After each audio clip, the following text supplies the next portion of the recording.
3, 2, 1, and you are live. Say something. Introduce us. Ladies and gentlemen, boys and girls, children of all ages, welcome to the party. Welcome to the show. It's Uncle John here. Scary Roberts here. It is ARMTV night. It's Tuesday. It's the call-in show. It's what you love. It's what you love to see. It's where you love to be. Thank you all for being here. We already got people in the chat. We got Fox 8 Ball. We got Neil Pickup, My Third Leg, Desperation Pinocchio, Spencer Doucette. How you doing, everybody? Glad you could join us. Oh my God. Is that a takeoff Neil's new product line? I think so. I think so. Neil, pick up my third leg. That's a good one. I mean, I gotta give it to Neil. He's really reaching out for the fun clothing. By the way, he's got like the best shirts too. His shirts are so good. I just got one. He sent me one of the new ones that I don't think I can reveal yet. But what? Yeah, because it's coming out, and I just did a big video wearing the shirt, a whole workout. So I'm gonna do that video coming up. I don't know, whenever he releases the shirts, and then yeah, they're pretty good. The shirts are really like way better than Teespring too. Yeah. Oh man, I just put out a bunch of links saying we're live. Dude, I want to slow it down. Can we slow it down a bit? We've been ripping and rocking the last few weeks. I'll tell you what, we had Devin and Michael 2 weeks ago. Then we had Michael and Rebecca come on last week, and Derek was out there, and woof. And we're heading towards Michael and Devin. I don't know if we really need to talk about that too much tonight. We can probably, since the next like 4 weeks are going to be Devin, Michael madness. So you told me that Devin put out a prediction Schoolboy video? Yeah, for Schoolboy and Larry. Okay, we won't get into it now. And I didn't watch it. Did you? Yeah, I watched most of it. I wasn't watching intently, but it's not like he really made any hardcore commitment. He basically said Schoolboy is the favorite, which is correct. Schoolboy is the favorite, but it's really interesting in the sense that we don't know how good Larry is right now, right? It's been a little while since he's really kind of pulled anyone, and we've never seen him in a real match. Like, they've set up some matches at their practices, and he's pulled a few people before, but this would be, I'm assuming, this will be a much more serious event, and this will be a serious match. So I'm for one, just really interested to see how Larry reacts to a real match situation, and not just, kind of even his last one was Schoolboy. I didn't feel like it didn't have that serious feel to it. You know what I mean? It didn't? I don't know. Not to me. I mean, obviously maybe something was lost, or maybe it was just chalked up to the fact of Larry doesn't have an incredible amount of experience. But Larry is just so easygoing. I want to see Larry get fired up. I want to see Larry really focused in and really using everything he's got. Because I feel like, you know how in those movies where it's like a karate movie, right? And the master is like, you must release your inner self and let it go. And then the guy tries and he tries and he tries. And at the very end of the movie, he lets it go, and like he turns into a big fiery dragon. That's what needs to happen for Larry. He's got to let it go. Michael Todd got on me last week for not, I heard Larry Wheels say, I want to be the best, but it's like when someone says I want to be the best, you don't know how serious they are. A lot of people say that. To want to be the best. It's like, I want to, I don't know. I don't know how to describe it. Like when I say, here's what I want to do with ARMTV, you know me well enough to know what I want to do. And then it has a resonance of some believability. I don't know Larry well enough to know that like for instance, let's talk about Juji does arm wrestling videos, but he does so much other stuff, but it's clearly like arm wrestling isn't his bread and butter, right? That's like a little side thing. Side project, yeah. And it's like Larry, was known for other things, and I don't know if he's getting married to arm wrestling or like he's got a little side chick going on. You know what I mean? It's like, I can only tell you what I've seen, and obviously Larry has a lot of stuff that he does, but arm wrestling is certainly taken over like the majority of everything. Zimbabwe biltong, Western Survivor beef jerky. So here's the thing. Larry Wheels. So everyone comes into the sport, people who put a lot of time and energy. I really get annoyed. When people say, I don't do it for the money. It's like, okay, we know you don't, but if you invested a lot of money in arm wrestling, you need to like get a return on something, like, or you invest a lot of something, you need to see like some results.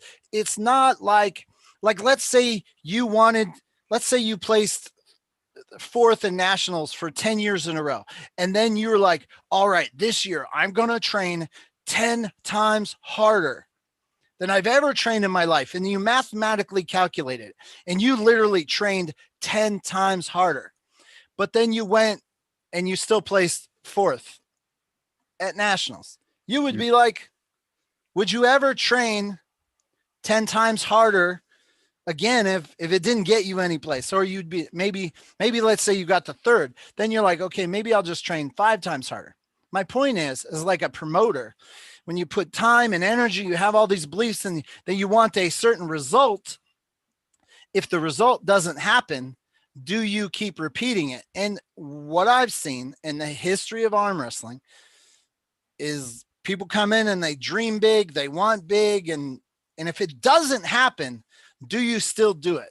So that's kind of what I'm wondering about Larry Wheels. Like, if he doesn't, well, look, at the end of the day, to me, it's like I will just love Larry for whatever he wants to do with arm wrestling, right? He's doing us a major favor, whether he sticks with it or not. I hope he does, but if he doesn't, then it's like he's only done good things for the sport, right? No, and I get that. I get that. What I'm saying is, let's say he trains really hard, and like Derek Smith, he says, "Oh, I've been trying to be the number one for 10 years." Yeah, it's like, well, Larry Wheels, does he have 10 years to give us to try to be number one, or will he be like, oh shit, this is hard ass work. I didn't have to work this hard for bodybuilding. Well, it depends, right? So it depends on where his level is going to be after he starts competing for real, right? Because let's be honest, again, I've said this a million times, people keep forgetting it. Larry still hasn't really pulled a tournament ever, to my knowledge. He's never really pulled a super match ever, to my knowledge, except for what he's done on his channel, which I don't think felt like real super matches. And that is a huge negative. So I hope whatever Larry does, I hope he doesn't base it on the result of his match with Schoolboy, because there is so much left for him out there. There's so much top end room for a guy like Larry, who has so many gifts, and he's not that old. Like, is he? Like, I can't imagine. I don't think he's like maybe 30, 32, something in there. I don't know. Yeah, I don't know either. So, this guy says Larry isn't even 30 yet. And Jay Will 23 says Uncle John has some great cheekbones. Do what I can. So yeah, that's it. Like, I don't know what Larry seems to be very, very involved for the last 2 years, but what will happen if all of a sudden he's not able to have the same consistency with all the awesome people he has coming to see him, right? When he has to grind and grind and grind. We'll see. Somebody, and the beat goes on, says, does anybody think Gary will actually make a point tonight? Here's your chance, Gary. Make your point. Well, here's the thing. Why arm wrestling fails to be a mainstream sport. I was going over, I wanted to take a break from Michael Todd and Devin Larrett, because that's going to get hit really hard. And I was going over the RLTN footage, why I want to change format. And I was like, you know, there's a lot of things that can cross paths here. But when Larry Wheels got brought up, and that, what I think is the point, if you could ultimately boil it down to, and this could serve as my personal story or anybody's personal journey, is that what we want to achieve, what we hope to achieve, it's like a million times harder to actually achieve it, to actually do it. Like, people come in and have big dreams. To actually accomplish that dream is so much harder than we think it's going to be. If you realize how hard a journey was, if you knew exactly, most people wouldn't even start because it would so overwhelm you. Mm-hmm. And when it comes to like the lifers of arm wrestling, the people who stick forever, you know, man, they're tough SOBs. A lot of people. We're just nutty is what we are, right? We love taking punishment, because what is arm wrestling? Arm wrestling is punishment on your body. It's punishing on your pocketbook, right? There's really, for 99.9% of all arm wrestlers, even content creators, it's not like, you know, anybody's really making a ton of money. There's very, very few people. So it's just, we got something wrong with ourselves. There's something wrong with all of us. That's it. So when I first got back into arm wrestling, and I put up that Devin Larrett, John Brzenk video, and it went gangbusters. I wasn't even monetized. It had 250,000 views before I monetized. Okay. Yeah. And I was clicking on Social Blade, and I was clicking on their projections of where you'd be. And I was like, oh my God, this is crazy. Because I hadn't had a lot of data. Yeah. I had like 10 videos up, and then I had one that just blew up. And so all the projections, it was telling me where I'd be. Oh my gosh, we were talking like dream come true numbers. Yeah. And I honestly, I was looking at it and I was like, oh shit. If one video that I posted popped, so I was starting to count the like. So to wrap it all up, the point is. Oh, you're killing me. You're killing me. Yeah. The point is that after a few months, I had to readjust my expectations. They're like, you might put out 40 videos and then get a pop, not pop into the stratosphere, and you're in like the YouTube algorithm. Yeah. So like I was posting on Facebook. Oh my God. I was getting all these little things like YouTube's like, oh, you're going to be a megastar. And I was sharing it like, oh, your channel's up 3,000% in 20 days. Yeah. And I was like, oh, what is that? Anyways, I would have never shared. In those first 2 months, I would have never shared any of that if I knew that it was just going to come back down to reality. Yeah. And it's like, now that it's in reality, I've reassessed, okay, this is going to be hard work. It's going to be a long path. There's no you might have a huge hit video. It doesn't change your life. Yeah. It doesn't. So, well, this is the thing that people don't realize. People tend to think of YouTube as like, oh, just work and you steadily climb. But that's, for me, that's now how it works. You always work. Your work always goes up. But then what you get back out of it is like this. Right. And then sometimes it's like really, really, really good. And you're like, man, this is it. And then it's like, back down. Yeah. So I put why arm wrestling fails to be a mainstream sport, because I have a clip I'm going to play for you later on. I'd like to be closer to when Eric Rusen comes on. Mm-hmm. But I put side by side, because I have a tripod shot of Matt Craig reffing, Scott Wynn reffing, and Travis Bajent reffing. I thought it'd be interesting, from the very first second that you slip, I'm going to count the time it takes to get the strap on. Ooh, nice. And I put them all like side by side so we can watch it. And it's like, it's so much dead air, so much dead time. And for me, as a guy who's trying to get arm wrestling to cross over, it's just so painful to watch this strap being put on, and it's like, I for a second I had an epiphany. This is exactly why arm wrestling hasn't gone mainstream.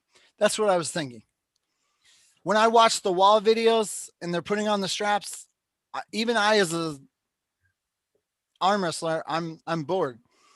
That's not even counting the false starts, the setups, and over the course of the 30 minutes, so we had 30-minute class periods, 4 minutes taking off the strap. 4 minutes of dead air. Taking off the strap? Taking off the strap. If you add up all the matches that we had, taking off the strap at an average of like 8 seconds, it worked out to 4 dead minutes. And I was like, oh, this is why arm wrestling is never going to cry.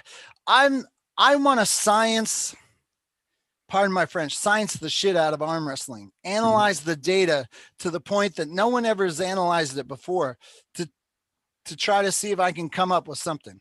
Like, I would be curious to set up tripods at all these different events. If you add in how long it takes to call a competitor to a table, competitors to chalk up, man, to me, that's what's hurting the sport of arm wrestling. That's why I put this title here. Yeah, well, I mean, there's lots of, I think the ROTN style of things is bringing up a lot of good questions, a lot of interesting things.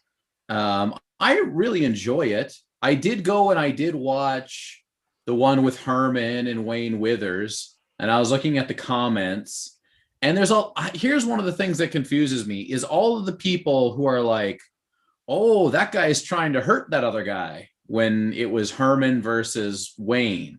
Yeah, when he went like this. Yeah. So here's the deal. Like, you need to be ready when you're going to arm wrestle. All right.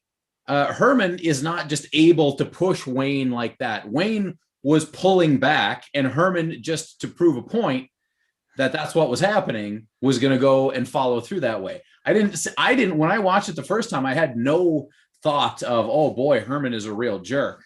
I was just like, well, Herman's just doing Herman stuff, right? Really? Wait. Hold on. If I'm just pressing like that, that's fine. Herman lifted his elbow 8 inches off the pad and then still drove. So give him a foul. But that is a little much. For what? But what are you going to do? What are you going to do about it? Give him 2 fouls? Like, it's arm wrestling, right? Arm wrestling is war. There's people who just want to arm wrestle and they want to be, hello, sir. How are you today? Let's grip up and have a good time. And then there are people who want to go to goddamn war, right? And sometimes there are clashes between those two types of ideals. And maybe it's a matter of, there was also the issue where Wayne was kind of like, oh, just ease me down. Yeah. But he didn't really make it clear as to, like, are you laying down or not? And Herman's like ready to go, because Herman knows Wayne is, power wise and hand wise a bit above him. So he's preparing for massive go. And then we have this type of thing. And then people were commenting about Herman being a jerk, but that's not Herman's fault. Could that not be a slight, going back to the elbow? Can that not be an unsportsmanlike conduct thing? I guess, but it's like, what is it? It's that type of maneuver isn't going to be possible unless Wayne is completely pulling back at the same time, right? If Wayne was coming forward and it's basically Herman trying to show that Wayne is escaping, right? He's escaping, which is fine. You can do that. But I don't think there was, I don't know. I mean, maybe it was a little much, but it didn't even trigger in my brain.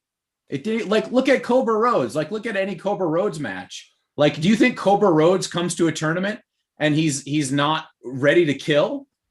No, he's ready to kill. That's the way people arm wrestle. Ladies and gentlemen, thank you very much for tuning in. I don't know if you caught the earlier part, but I was kind of thinking tonight's show, we not hit the Michael Todd Devin Larratt thing, give it a little break. I haven't really talked about my stuff lately, and so I'm going to be selfish tonight and kind of talk about ROTN a little bit. So we also got Matt Craig coming on at some point for the hottest super match of the year so far. Yeah. And Adam Vendel, he's in the chat. Western Survivor beef jerky. I still got my samples. I've made this one last a little bit longer. I haven't opened 2 of these 3 packages that I have. If you haven't had a chance to check out Western Survivor, go to westernsurvivor.ca. It's so good. It's tasty, dehydrated, holds all the flavor. You put it in your lip and you just suck on it. Although I do have a hard time doing that. I'll be honest. So I got to say, man, dude, anyone who wants to be this is hard work, dude. Content creation. I don't know how anyone is creating content part-time. Like they go to work, another job, and then they create content. I don't know how you do it. This is literally a full-time job to do this stuff. And it's very stressful to try to keep up to date on what all the channels are doing. Like it gives me little heart palpitations as if I'm behind and I don't know like all the up to dates on what to talk about. Well, here, let's talk about this. Wayne is in the chat. Wayne Withers Arm Wrestling says, Uncle John, talk about him tattletaling on me for a water break. What was that about? I didn't see that. Oh, yeah. Come on. Okay, so the whole thing is, and here's the one thing we got completely wrong. See, arm wrestlers are still thinking just the old way, okay? The second a competitor is done with the match, the next competitor in line should be on the table, foaming at the mouth to get the man's hand. So let's say like Wayne Withers had a long match. Dude, sometimes they had to wait. Oh, Matt Craig, we'll bring him in the room. Sometimes they had to wait, for the competitor, they weren't paying attention. So I wanted people to stay in line right there to be ready. And, Wayne was off, getting his arm rubbed down. Then he was looking for some cream. And Herman was like, hey, he's got to be in line like the rest of us, because I wanted everyone to stay on the stairwell to keep the rotation, to be reminded of who was up next. Well, that's the point of ROTN, right? That's the whole point of it. Yeah. But when I do it again, oh, dude, they're not going to switch sides, all this weird shit. So there was so many times where the winner was allowed to rest because people were taking their time, hadn't chalked up yet. Oh my gosh, it was crazy. Anyways, Wayne, I do appreciate you listening and joining the event that day. The thing is, so I thought for a second that I needed a tiebreaker, like pull off, and people were like, Michael Todd left that day and he said, hey, it was kind of manipulated the end, like Herman coming back. But I hadn't realized that 4 minutes to go, Wayne Withers was in control of his future. He was ahead and he chose to take a break. Listen to Trev. What was the deal though? But that was the inconclusive part for me. Was Wayne hurt a little bit or break? Matt, you put your unmute your phone there because you were there. Unmute. No. Travis Bajan. There we go. All right. Travis Bajan told, hey Matt, what's up? We're gonna just finish this conversation before we get on to you real quick. Sure. Travis Bajan was telling Wayne, oh dude, you are good to go. You can just lie down. You're done. Like no one could beat you. And the minute he told Wayne, you don't have to pull anymore, he looked to the line and he's like, hey, are you guys going to speed up to help Herman? It was so, my takeaway from that was the ref needs to stay out of it. Don't be giving the guys advice. Like that's the only manipulation I see was Travis giving Wayne advice, and Wayne shouldn't have terrible advice. So if Wayne arm wrestles Herman that last match, he probably wins the event, and there's no controversy. So what you're telling me is when Wayne said When he said, "Oh, just put me down easy, just put me down easy," and let Herman win, was that because he just wanted a break, or was that because he was injured in some way? Because those are two very, very different things. If he just wanted a break, that was his entire right to any discussion. That was round 2. That was round 2 when Wayne was up like 8-3. Yeah. So Wayne was like, "Yeah, I'm up by 5 matches. I'm not fully recovered. I can let Herman get a win and come back on the next round a little fresher." And that's what he did. He said, "Just take me down. I'm not ready." And Herman went like that. That wasn't the final match. The final match with Wayne was when there was like 3 minutes left. Wayne was up 15-11 or 15-10. And Travis told him, "That's good. You're ahead by 5. He can't come back." They didn't know we were going to go up into hurry up offense. So, yeah. So the first time he wanted a break, I'm just watching it now. The second time he definitely laid down. Yeah. Okay, exactly. So then the shenanigans start after this. So Herman then pulls, what is this, Byerly, and then what, Brita lays down to him? Is that the deal? Yeah, I don't remember the exact. The thing is, I think I'm going to have an event in the summer. And I think you're going to have to sign that there's no teaming up.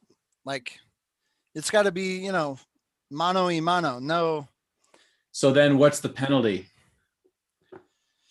I mean, I'm trying to figure that out. Like, potentially, because this isn't a surprise, right? Like, we actually talked about the likelihood of teammates doing this beforehand.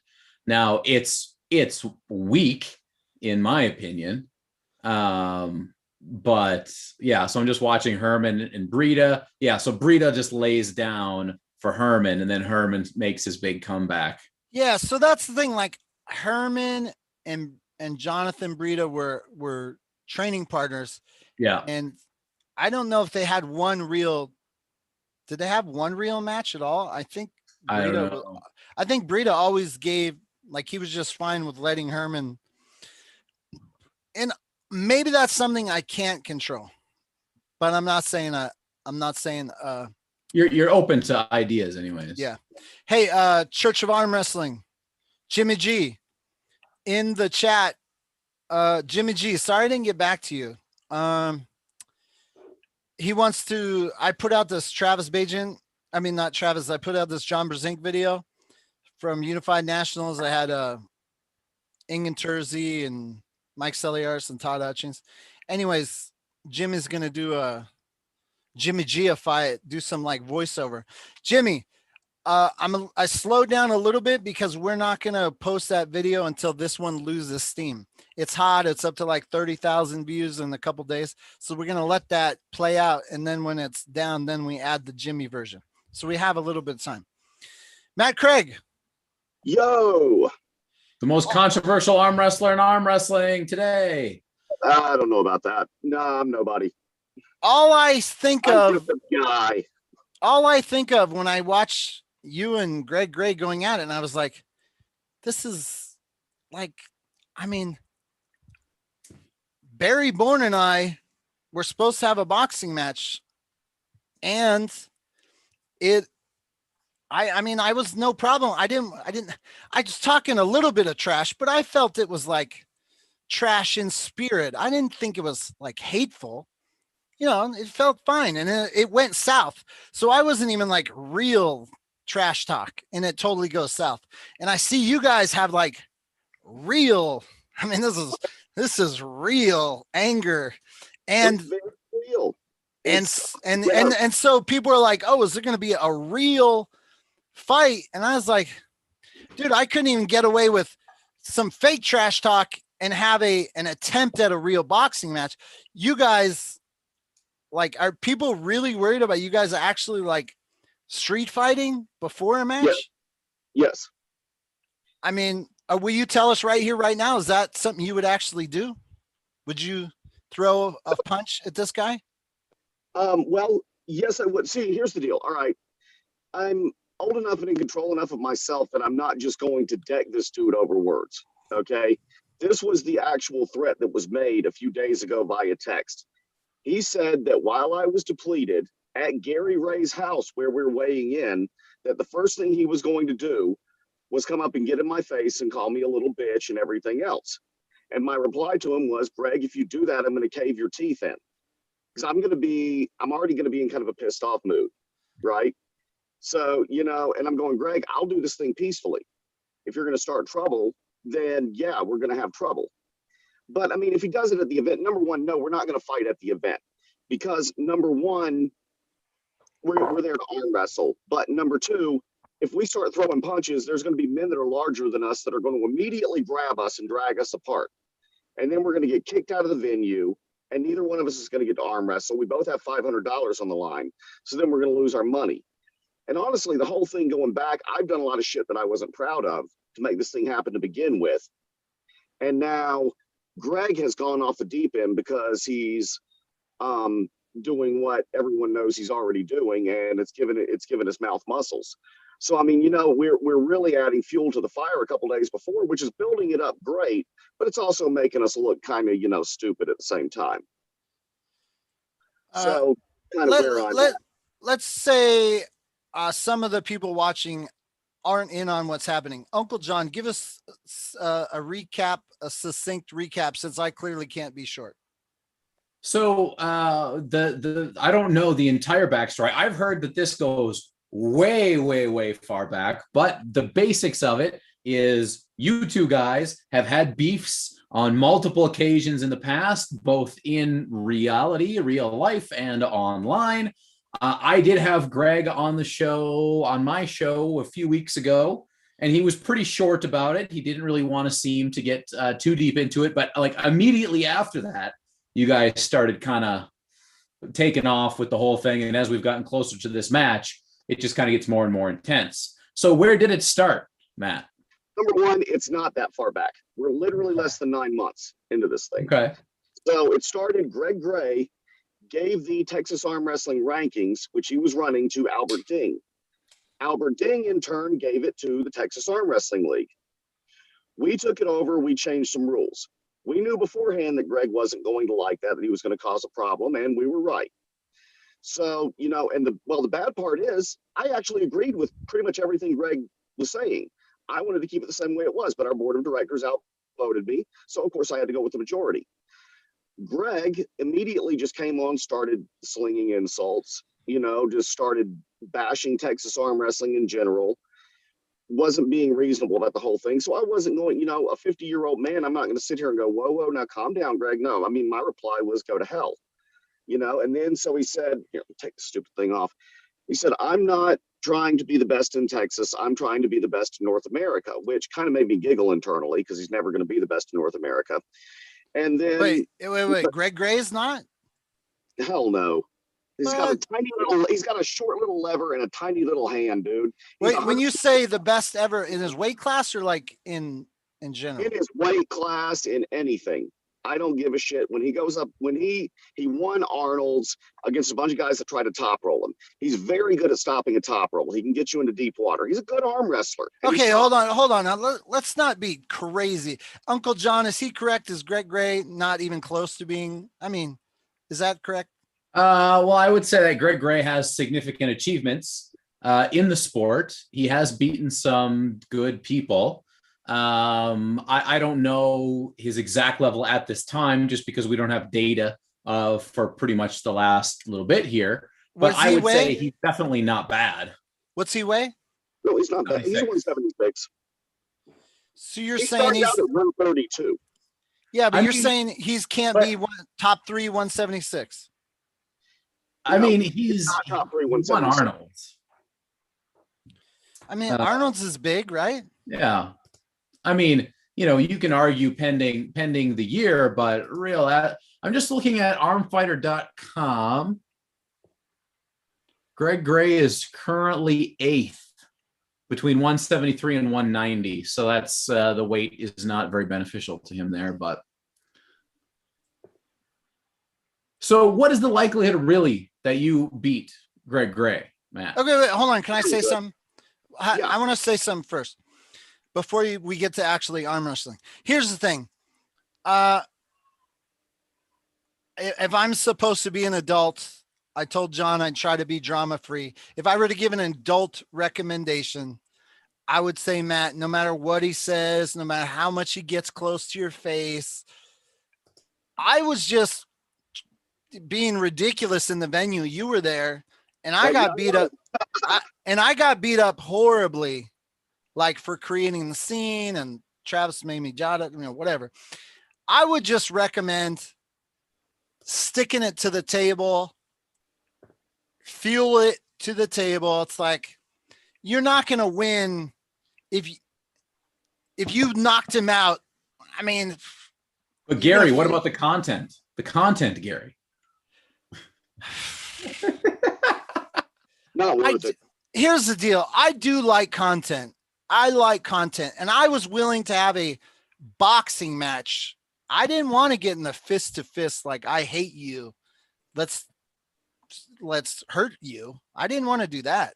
So I would just recommend, don't do that. Even if he really gets under your skin, don't. I mean, if he hits you first, then whatever, hit back. But Gary's advice is exactly the opposite of the Bishop boys' advice to you earlier today. The Bishop boys are having, I love Justin and Josh Bishop. They're awesome guys. They're having fun. And I'm great. I'm glad people are having fun with this.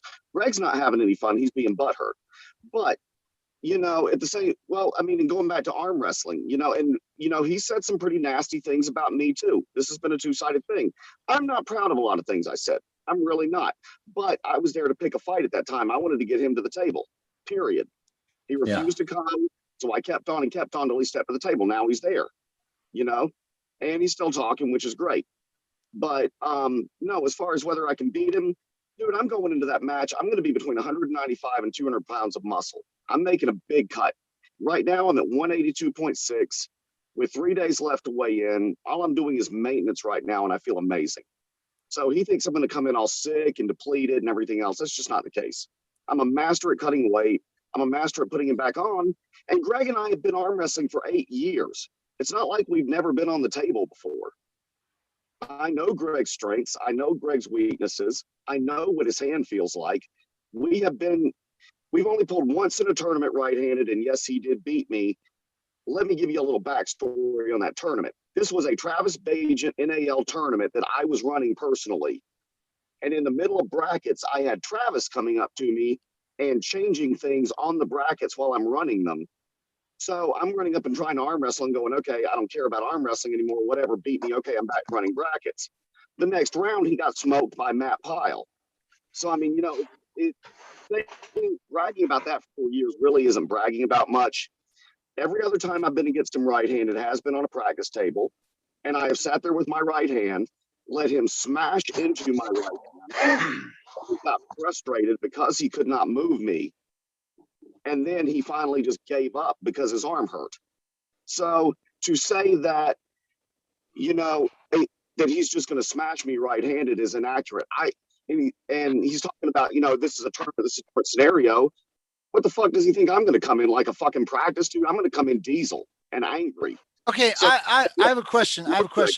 Matt. I'm going to keep it 100% real here. I like you. I think you're a cool dude. I like your spit. I like the trash talk, but I don't know you that well as an arm wrestler. So fill me in here for a second. I know Uncle John says Greg Gray has won some things. Has Matt Craig won some things? Because when I know what? I leave Texas that much. No, not a lot. I don't leave Texas that much, because I placed third in the only nationals I went to in 2015, and so, but then during like the formative years when WAL was running strong, I was working for WAL. Any tournament I went to, I was doing broadcasting for WAL. I was running WAL tournaments. So instead of pulling, I was working for WAL, and I was pulling and winning small local tournaments. But no, a lot of people don't know I can pull. So you are the legitimate underdog in this situation. Which is To anyone who's actually arm wrestled us both, I'm not. But yeah, to the general public, yes, I'm the underdog, just because Greg has accolade. But if we want to get technical about it, okay, look at every single win of Greg's from Arnold's. Every single person went outside with him. Okay, hold on, Matt. Hey, Julian, you got to get your stuff together. I'm going to mute you because we can hear scrambling. We'll include you in just a second, but I'll mute you until you're still. Okay, go ahead. But every single person who Greg arm wrestled at Arnold's went outside on him. I mean, that's top roll. I mean, people want to top roll. It just is what it is. So, I mean, you know, that's fair enough. You feel Greg's tiny hand, you see his short lever, you immediately think, I want to top roll him. You see his big biceps. That is the opposite thing you want to do with him. You have to jam him inside, and he'll hit right into your hook.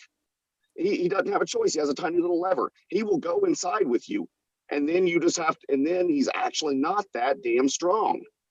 It can be done. Me, I'm going to be coming in close to 200 pounds on this. I have a strong hand. So, you know, it's not going to be what people think it is. I do have one thing. The whole Greg Gray cares that there's a 30-minute time difference in weigh-ins is totally ridiculous. Like, okay. Oh, I've got to, let me tell you the whole deal on that. Okay. I would have been happy to let him watch me weigh in. I had no problem with that whatsoever. But he immediately, with Gary Ray on a text, said that no, he was going to start shit. That was the first thing he said, was that no, he's going to start shit. He's going to cause a problem. So Gary said, okay, Matt, you weigh in at 12. Greg, you weigh in at 12:30. Greg goes off. No, that's not happening at all. And Greg's already at weight. He's not cutting at all. Yeah. So he said, and so Greg just went off on that. I'm the fucking Arnold Classic champion. I'm, you know, just talking about all his accolades. He's nobody. And Gary didn't take the bait. Gary said, nah, Greg, you come in at 12:30. Matt, you come in at 12. So Greg's all bitchy, but that's what Greg's bitchy about, because he thinks he's special and he deserves something extra because he won Arnold's in 2019. The last tournament we went to, I kicked his ass 4 times. I mean, that's so, I mean, saying that he's, you know, pretending like his shit doesn't stink because he won Arnold's 2 years ago. Okay, pause. Matt Craig, chat, talking to you for a second. You know, we're talking about Matt Craig and Greg Gray. You're going to arm wrestle. If you have Matt Craig as the winner, I would like you to type 1 now. If you have Greg Gray as the winner, type 2 now. Let's see who wins 1s or 2s. Type it. Uncle John, can you give us an unbiased pick here? Well, I can't really give you a educated pick because I just know so very little. Like, I know more about Greg than I do about Matt. So my only choice, my only way to choose is to say, well, I know that Greg Gray has had some impressive performances. I don't know, like I understand what Matt is telling us, and I say, yeah, it sounds logical, but I don't have the data. So I then default to Greg Gray. Fair enough. But what are you guys pulling? What are you pulling? Best of 5? We're pulling best of 5 right-handed. His left hand's a joke compared to mine. I'll destroy him left-handed. But yeah, we're pulling right-handed, best of 5. Best of 5. And, yeah, I'm usually I pull at 198 usually. I'm making the cut down to 176 just to pull him. He wanted a 5-pound weight allowance so that he didn't have to cut weight. I think that was a major mistake on his part, but it's too late now because like I said, I'm going to be close to 200 pounds by the time this match starts. I'm going to be big. As soon as I get sodium carbs back in my body, I'm going to be huge and strong. So, I mean, yeah, he thinks I'm going to be weak and sick and depleted. That's just not the case.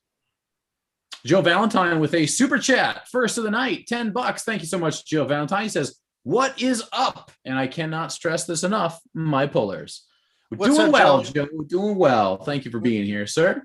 We love you, Joe. We love you, Joe. Hi, Cobra. So the Devin Lair, Michael Todd, I begged for trash talk, and here we have legitimate, real trash talk. And from what I've seen on Facebook, the arm wrestling community, they don't like it. They don't? I love it. It's the most exciting thing that's happened in the last like 3 months, probably. I mean, I get it, but if you weighted the comments, the most people are like, oh my gosh, you're both being childish. I hate this, making the sport look Yeah. bad, blah, Yeah, blah, but blah. who are most likely to comment? The people who are most likely to comment are the people who are most likely to be upset about something. If you're not upset about it, you're not likely to comment. Well, and to an extent, I agree with them. You know, this isn't pretty. This isn't nice. We genuinely don't like each other. I'm willing to settle it with arm wrestling. His needle has given his mouth muscles, so now he's acting tough, and he's bringing the talk back. He made the YouTube video, Matt's a bitch, and I'm going to prove it, and everything like that. You know, so he wants a fight, and I mean, you know, that's just like I said. I've been willing to settle this whole thing. He's called me racist. He accused me of bullying on Facebook and reported me for bullying on Facebook. Got me banned for 30 days. Then told someone I won't mention right now, who was one of our matriarchs in arm wrestling, that I threatened to sucker punch him, which was total bullshit. So, you know, I mean, that's if we're gonna play that game, we're gonna hate each other, then that's fine. Let's settle it on the table. Let's fucking yell and scream and get in each other's face, and let's settle it on the table. And if he wants to shake hands, let's shake hands. If not, let's walk away. If he wants to fight, then let's do it after the event is over, outside of the event, away from everybody else, to where we don't look like complete and total idiots to the sport. Because that is, every time someone gets in a fight in arm wrestling, that's fucking stupid. It is. It's fucking stupid. You don't do shit like that. And Justin actually made a good point. I said what I had to say to get him on the table. That was my whole purpose. I wanted him mad because I wanted him to arm wrestle me. And all he said was, wait. That was by design? oh, hell yeah. Oh, it works. It works. All I got to do is trash talk people and they'll get me on the table, or I'll get them on the table. Most people. What got Greg on the table was Corey DePuss, or whatever the fuck his name is, up in New Hampshire, finally said, Matt, I bet if you drop to 176, he'll take the match, which was my plan to begin with. So Greg didn't have any excuses left. That was the whole reason Greg is taking this match, was because he ran out of excuses. And then Paul Italia jumped on it because Paul's awesome. And now we have a good match going. Hey, you know, Matt, do you have a couple minutes to hang out? Dude, I got all the time in the world.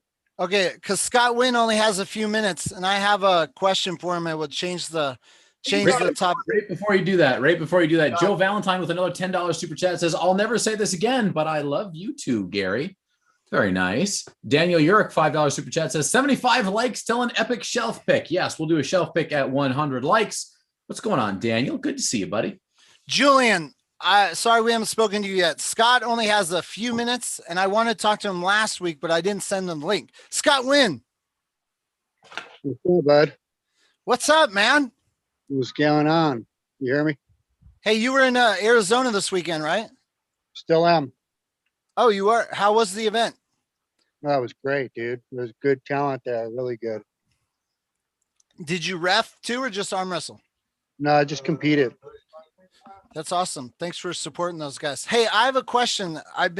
Ever since I've been editing this video, I couldn't help but notice in the very beginning, you seem to be.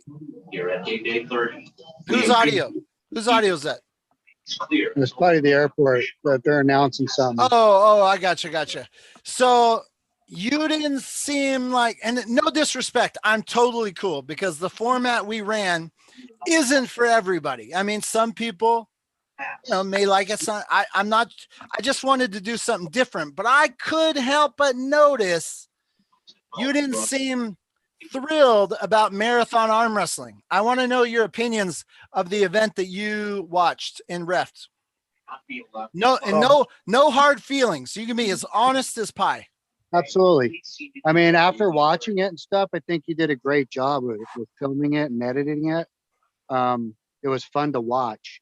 As far as the marathon part of it, my only feeling is it's that you're putting the athlete at risk by making them go back up there time after time again. And the guy that's sitting up there at the table is very vulnerable to injury. Like, I'm sure most of those guys are still healing from that tournament.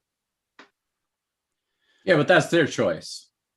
Absolutely, 100%. But I mean, I'm saying if somebody breaks their arm because they were up there for 6 matches in a row, you know, there might be some possibility that they might just blame that on the fact that they did by choice get up there and put themselves in that type of position. So of all the years of filming and arm wrestling, hanging out with arm wrestlers, I can't remember who it was. Somebody like Simon Barachoa. It might have even been another, I can't remember. It wasn't John Brezink, but somebody said this, who was like a top name in the sport for years. They said, actually, when in a normal tournament, when I go down and I get cold and then I got to go back up after a while and then repeat that process, is actually when I'm more susceptible to injury. If I arm wrestle back to back to back to back, my arm stays warm and healthy, and I could actually am in a safer position regarding safety. I don't know if that's true or not. I just know that a top guy in the sport back in 2010 told me this. And so I want to know your thoughts on that. Yeah, no, I would agree. Staying warm is very important. You don't want to go up there cold. That's why guys sit there and warm up with bands. As soon as their class is called up, they start warming up again, right? So nobody wants to go up there cold, of course not. But to try to say that going back to back to back isn't going to be more susceptible, you're going to be more susceptible to be getting injured would be ridiculous to say that that's not true. I mean, we pull in practice, we stay on the table. I'll go 3 or 4 times, then guys start beating me, but I'm getting off the table because my arm's getting beaten down and it's stressing out. You're getting stress fractures if you're up there really pulling your ass off. You know what I mean? But whose job is it to protect the arm wrestler? Is it the promoters or is it the arm wrestler? I'm going to have to say both, because as a promoter, you have to think about those things. I mean, there's a lot of things, and trust me, I've been in the sport long enough, and to say that we're not in vulnerable positions. Like I just got done watching the tournament I was just at. I seen 4 guys in broken arm positions doing the stupid ass king move, and I myself am going in for surgery on May 18th for doing that same exact stupid ass shit that I sit there and criticize all the time, and I was a dumbass doing it in practice. And tore my bicep tendon, my extender tendon, and my flexor tendon. Yeah. It was my fault. But if I was in a tournament and they allowed me to do it, and they're not stopping the match because I'm in a broken arm position or in a position where I'm going to injure myself, then it's the referees and the promoter that hires those referees. See, I think I have a philosophical difference. Like I definitely understand what you're saying. I just think that once as an individual, if you're an individual who has the capacity to make the decision to enter an arm wrestling tournament, and you're not a novice and you're not an amateur and you're pulling in an open class, you as an individual must take all the responsibility. Once you sign the waiver, you take all the responsibility at that point. So I understand. I think it's just, I just like it more from the perspective of, look, I want to go up to the table and I want to go to war, and I will pull 100 million times, but I'm not going to blame it on somebody else if my arm decides to come undone, right? But from a sport perspective, you should be aware of it. Here's an example: UFC or boxing. So the dude gets up after getting knocked the shit out, and he still wants to fight. The referee won't let him. Why? Because he has a potential for death, and there's no potential for death in arm wrestling. Okay. Well, we could use a different example, but you know what I'm saying. I get it. Yeah, I get it. Yeah. I mean, I like it. When I watch it, I like it, and I agree that if you sign up for it, then so be it. But I'm saying that in the long run, some of these guys might second think it when their arm didn't heal after a month, and they can't compete again for a while because they're still healing from it, But again, that's their choice. Sure. So the reason I remember doing this at practices way back in the day, and we never had any troubles. Everyone loved it. We had fun. We kept going. And I get what you're saying. Only time will tell, but I do envision it being more seasoned professional level. I'm not going to, a novice an amateur can enter, but they probably won't pass the qualifying round. So time will tell. But Scott, Wynn, thank you very much for coming on. I'm glad you end up liking the video. The reason I thought of you is because there's a soundbite. I don't know if you noticed, but I put it in the 176. You're like, yay, marathon arm wrestling. Woo. It was like, oh my gosh, he loves it. He loves it. Yeah. Oh, well, as a referee, it was work, dude. That's probably the hardest I've worked in a while. It's just nonstop. I'm dealing with personalities. And then you got, Travis is out there, heckling the referee, telling him to hurry up. And then you made a comment about him setting up faster. Travis don't give a shit about a fair match. You know that, and I know that. So I'm no, I was incorrect. I actually have a video where I compared you, Matt Craig, and Travis, and guess who the slowest strap putter oner is? Matt Craig. Matt Craig was the slowest. Matt needs to stick to arm wrestling, dude.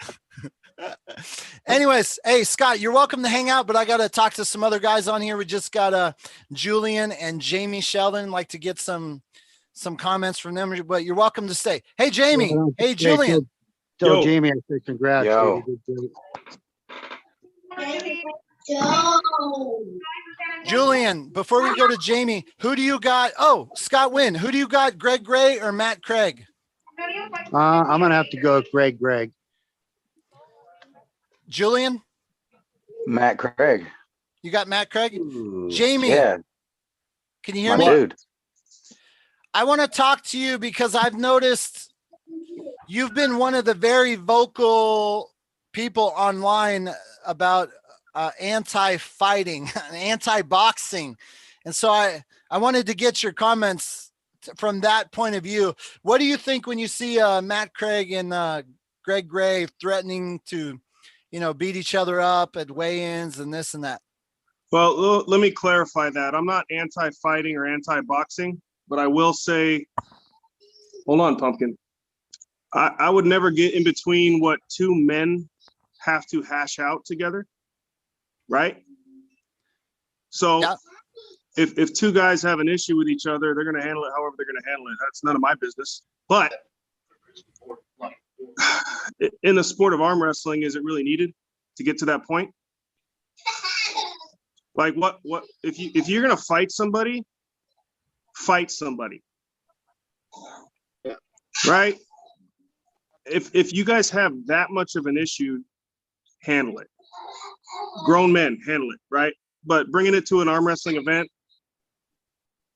I've never respected any of that. So people are gonna start throwing blows, pushing each other, doing shit like that at an event. It just cheapens the event. It's not good for the promoters. It's not good for the sport. But hey, by all means, though, if you guys want to fight, anybody, and that goes for men, women, arm wrestlers, whatever, do it. Just don't do it at a tournament. What about a sideshow? Like I was supposed to have a Barry Bourne match. Was that acceptable if it was official? Boxing, Gary, gloves? That was bad for so many reasons. And your reasoning for wanting to do that, I mean, I understand you because I've known you for a very long time, and I know you get passionate about a lot of stuff, but I didn't like that either, man. I wanted to see if I could do it. Yeah, but you were out of control. No. Don't get me wrong. At the event, I was out of control on purpose because I was pissed. I actually, who said I embarrassed people by saying I trained for it? I mean, I did. I trained. I did burpees. I ran. I mean, it's like. But there was a miscommunication there as far as if it was going to happen or not. So it was dropped. There was not a long time ago. So for people to, and I'm not going to say one way or another if one person wanted to fight and one didn't. So I got Snoopy people here. But just watching all that unfold, it just was not good, man. Right. But okay, my point is, if Matt Craig and Greg Gray, if the promoters were like, hey, we'll have a warm-up of you guys actually boxing before the event at an arm wrestling tournament, I don't know what's wrong with that. It was like official. No. Well, hey, you know what though? I don't know Matt and Greg's beef, and I really don't care what their beef is. Does it add hype to the super match? Absolutely. Like it makes it more passionate. about why they're going to go to battle. You know, you like to see that stuff. It adds hype to the match. I mean, when people don't like each other, it makes it a little bit more exciting. But does it need to get to that point? I feel bad because I kind of am. I don't know. Greg Gray rubbed me the wrong way, so I kind of like Matt better. But I kind of feel like Greg might beat you, Matt. I apologize for having that opinion. No, everyone's got, no, I don't blame you for having that opinion. A lot of people have that opinion. I mean, it's fair enough, you know? And if it comes down to, if I lose, then I lose. I'm not going to be bitter. I'm not going to be butthurt. You know what I'm saying? I don't think I'm going to lose to Greg. I've been arm wrestling Greg for a long time. I don't think that's going to happen. From the beginning, I just wanted to arm wrestle. All right. I mean, that's because he talked so much trash about Texas arm wrestlers and said we weren't worth his time. So I'm going, dude, I'll smoke you. So that's where we're going to go now. And like I said, this isn't Greg and I's first time on the table. We know each other well. We have been on the table numerous times. Okay, more times than Greg will admit. He knows I know. And I'm anxious to see this match because of the hype, right? Because they sold it. You guys sold it. Whether or not you really hate each other or not, you sold it. I'm in to watch it. I'll be watching it. There's a lot of people going to that event that are going to pull, and I'm anxious to watch the whole thing on Saturday. So, and okay. If he's going to call me names to my face at the tournament, I'm just going to laugh. You know, if he comes up to me out on the street and starts calling me names or calls me names over at Gary Ray's house, then yeah, we're going to have an issue. You know, if that's just what it is. Especially the phrase he made was that he was going to come to me when I was depleted at Gary Ray's house. He said, the first thing I'm going to do is get in your face and call you a bitch. That's some bullshit.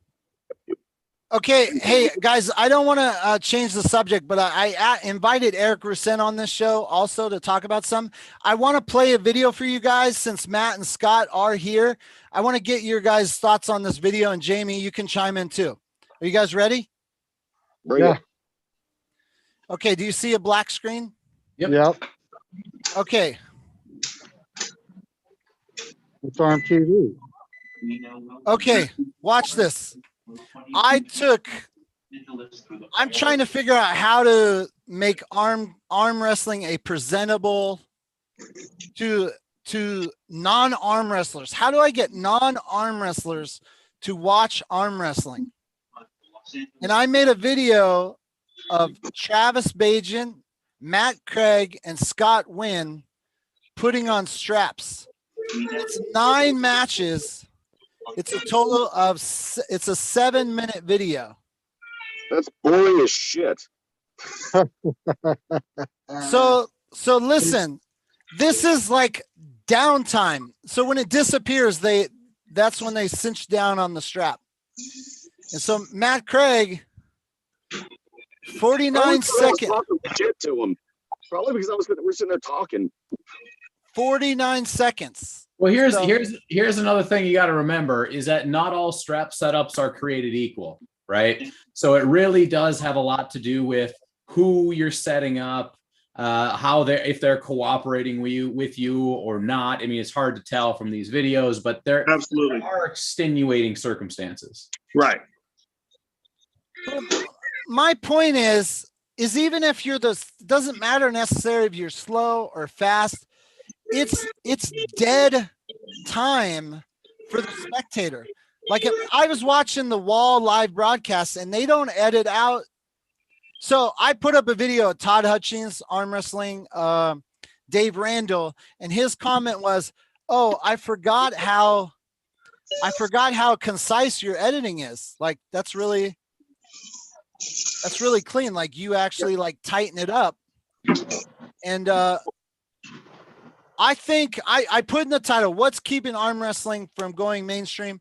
And to me, this is just strap dead time. This is not the setup dead time, you know, false starting, taking off the strap. There is so much dead time. I'm going to be doing more comparative analysis on the events that I host. But anyways, I wanted you guys, can I go back to something real quick? We're talking about with Scott about the marathon arm wrestling. Okay, so look at it from the rest point of view. When we have guys coming up there repeatedly. Now we had amateurs competing in this. We had a couple strong amateurs that made it up onto the main stage. Okay. If they're sitting there pushing through guys so fast, we're not necessarily watching as well as we should. I think even the most experienced reps. Now, we had a break at that tournament. You know, Mac Truck broke his arm at this tournament that we're watching. We had 2 breaks at my tournament just over 2 weeks or less than 2 weeks ago. Okay, Leonard Harkless was reffing for one and Dustin was reffing for the other.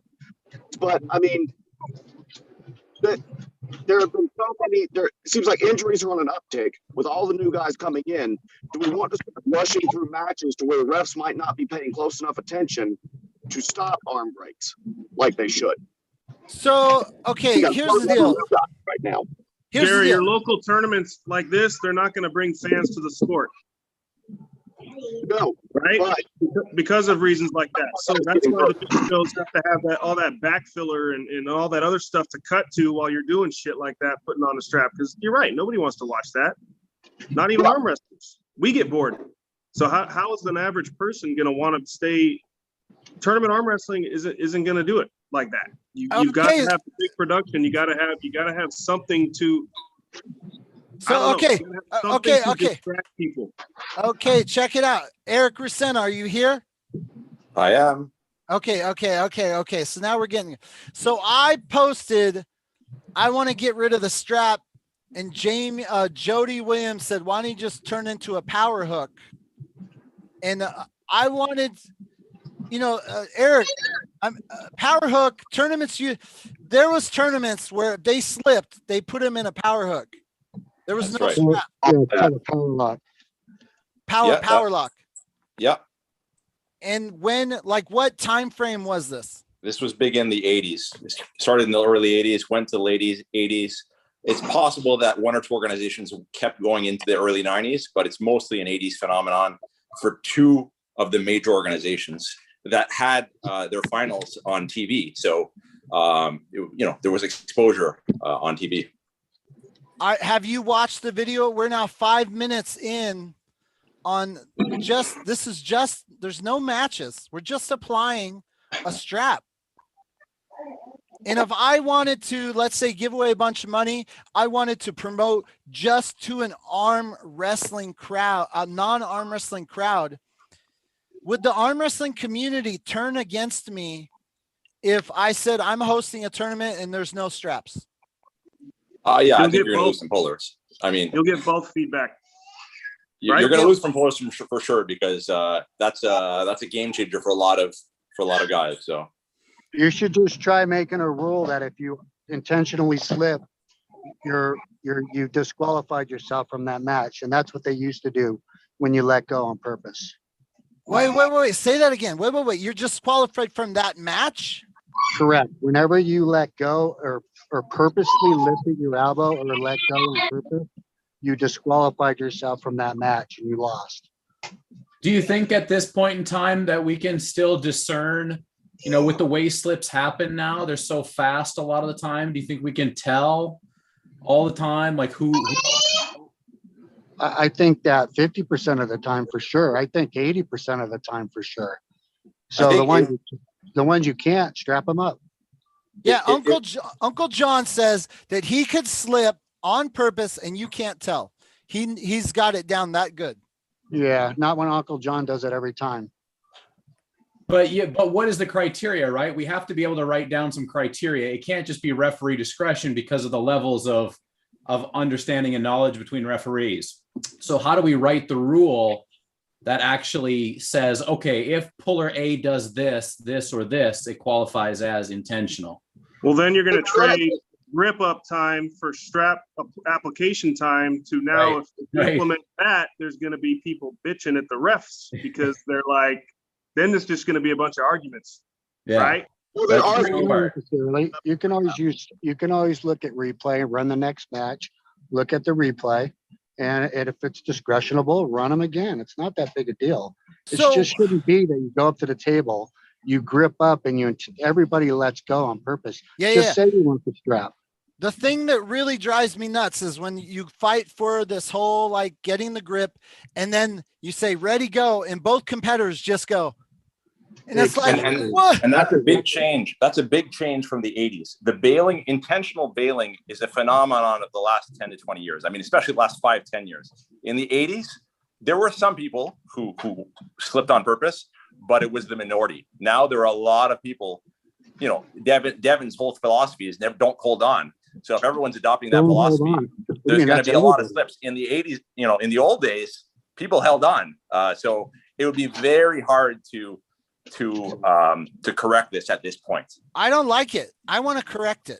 Eric, question for you. Do you think that if like a big league like the WAL made some really radical rules that changed the way that straps happened, do you think that would be possible to transfer Jamie, on thank you. into the larger community? I mean, if the leading league, the league with all the money, changes the rules, and you know, yes, I think others will follow eventually. If it starts at the very top of the professional leagues, then I can see that trickling down. Yes. So another point I have is, if Wall's doing all of this, then that's why I would do the exact opposite. Like, if Wall has all the athletes that want the strap, I want all the athletes that don't want the strap. So I mean, I win. Hey, Cobra has the best idea ever. Cobra says, make the athlete take a lie detector test after to see if it was an intentional elbow. Okay, Eric, the reason I wanted to ask you specifically this question. So someone says, I say to Uncle John, I say, I want to go right into a power lock. And he says, well, then you are giving whoever wants the power lock an advantage. And I'm asking you, if we go right to the straps, well, I'm giving the guy who wants the straps an advantage. So to me, it's a nullifying descriptor, because you're giving somebody an advantage. I think the power lock is a bigger advantage to a hook puller. That's what I told him. That's what I told him. The starting position is the same. Yes, some people are better in the strap and they know how to, you know, manipulate it a bit more, but it's still the same basic starting position. I think I don't equate those two. So then I would counter with the guy who would benefit having a non-strap would make a more interesting match. If I know that I cannot let go of your hand or let you let go, it would make the before strap more interesting. There are so many guys that can beat me right now who do not want to be in a power hook with me because they have long enough levers to get on top of my hand and take me. If we're going into a power hook, then I'm going to be maybe even top 5 in North America. There are too many guys with longer levers and higher hands that can get on top of my hand. I mean, yeah, you're taking away. I would love the power hook, but I have to admit, Eric's right. I mean, that's a huge disadvantage for a lot of people. You know, so I put why arm wrestling fails to be a mainstream sport. I did 30-minute arm wrestling blocks, and we had 6 to 10 minutes of wasted time. 1/3 of the block, 30-minute block, was putting on a strap. If I'm trying to break arm wrestling to the next level, what would it hurt to have an organization that avoided the strap altogether? If you told me Wall has all the strap athletes, well, if all the hook athletes gravitated towards my organization, wouldn't I then benefit? I think we're all strap athletes at this point. All of them? I think we all, I mean, we might not all prefer the strap, but we're all very comfortable in the strap at this point. Julian, are you muted on purpose? Yes, sir, I am. Okay, I just wanted to make sure I wasn't. My children's are kind of being loud. Okay, that's fine. That's fine. Okay, yeah. Eric, you're saying it's impossible to go back to train. I'm saying it would be very hard to go back. It'd be very hard because the sport has changed, and it would be it'd be very, very difficult. I got a suggestion. I don't think you guys are going to turn down prize money from my, I mean, okay, Scott, we're gonna Well, have to let's be very specific. What exactly do we mean when we say power lock? Well, traditionally it's just starting in the hook. So your wrists are starting the hook position.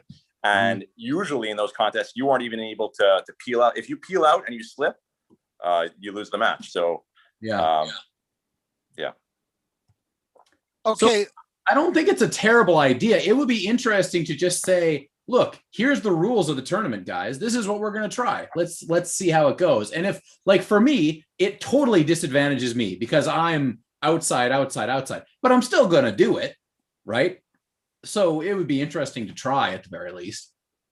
Eric Rusen, what about you grip up again? You slip, arm wrestle again.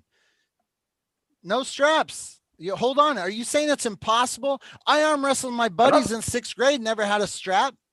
Oh, no, but I'm saying it's like it's a completely different sport now. So if you're going to say everyone you cannot no longer slip, I mean, I guess if it started at the very top and the leading leagues and WAF changed it and the WAL changed it, then maybe. But I don't know that there's enough appetite to go that route. I think. So you're saying if I give away $1,500 first place, free entry fee, I'm going to have 0 entries? No. You're going to get the hookers. You're going to get the guys who like the power lock. That's what you're going to get. Okay. Fine. Let's start there for 1 second. The non-hookers, we're still going to watch the video, right? I mean, if it's a good tournament, sure. Yeah. So you're not going to not watch. So like if you eliminate, fundamentally, I think arm wrestling in a live setting, that's hard to make mainstream. When these tournaments, when AWI and the WPA ran their finals, it was edited. So you wouldn't see all the setup. You'd just see the match. It's very hard, when there's a 10 seconds of action and 5 to 10 minutes setting up, it's going to be hard to make that mainstream. Even if you were to just start power lock, you'll save some time. But I really think arm wrestling is more of a, with the exception of, I guess, the major super matches, but tournament arm wrestling, I think edited footage is the way to go. Well, that's why have a good evening, guys. Hey, Matt Craig. So you guys are arm wrestling Saturday. What time? We are Greg and I believe we're arm wrestling at around noon on Saturday. And live stream after that. Yeah, it should be live stream on Texas Arm Wrestling page. And probably someone else is going to have a live stream too. I'm not sure who. Are you going to punch him? No, I'm not going to punch him. If he punches you, are you going to? Punches me, I'm going to beat the shit out of that pump. Okay. But no, I'm not going to go out of my way to punch him. Okay.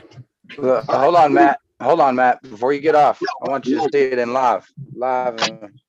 Oh, dude, it's badass. Turn around. Oh, what's up?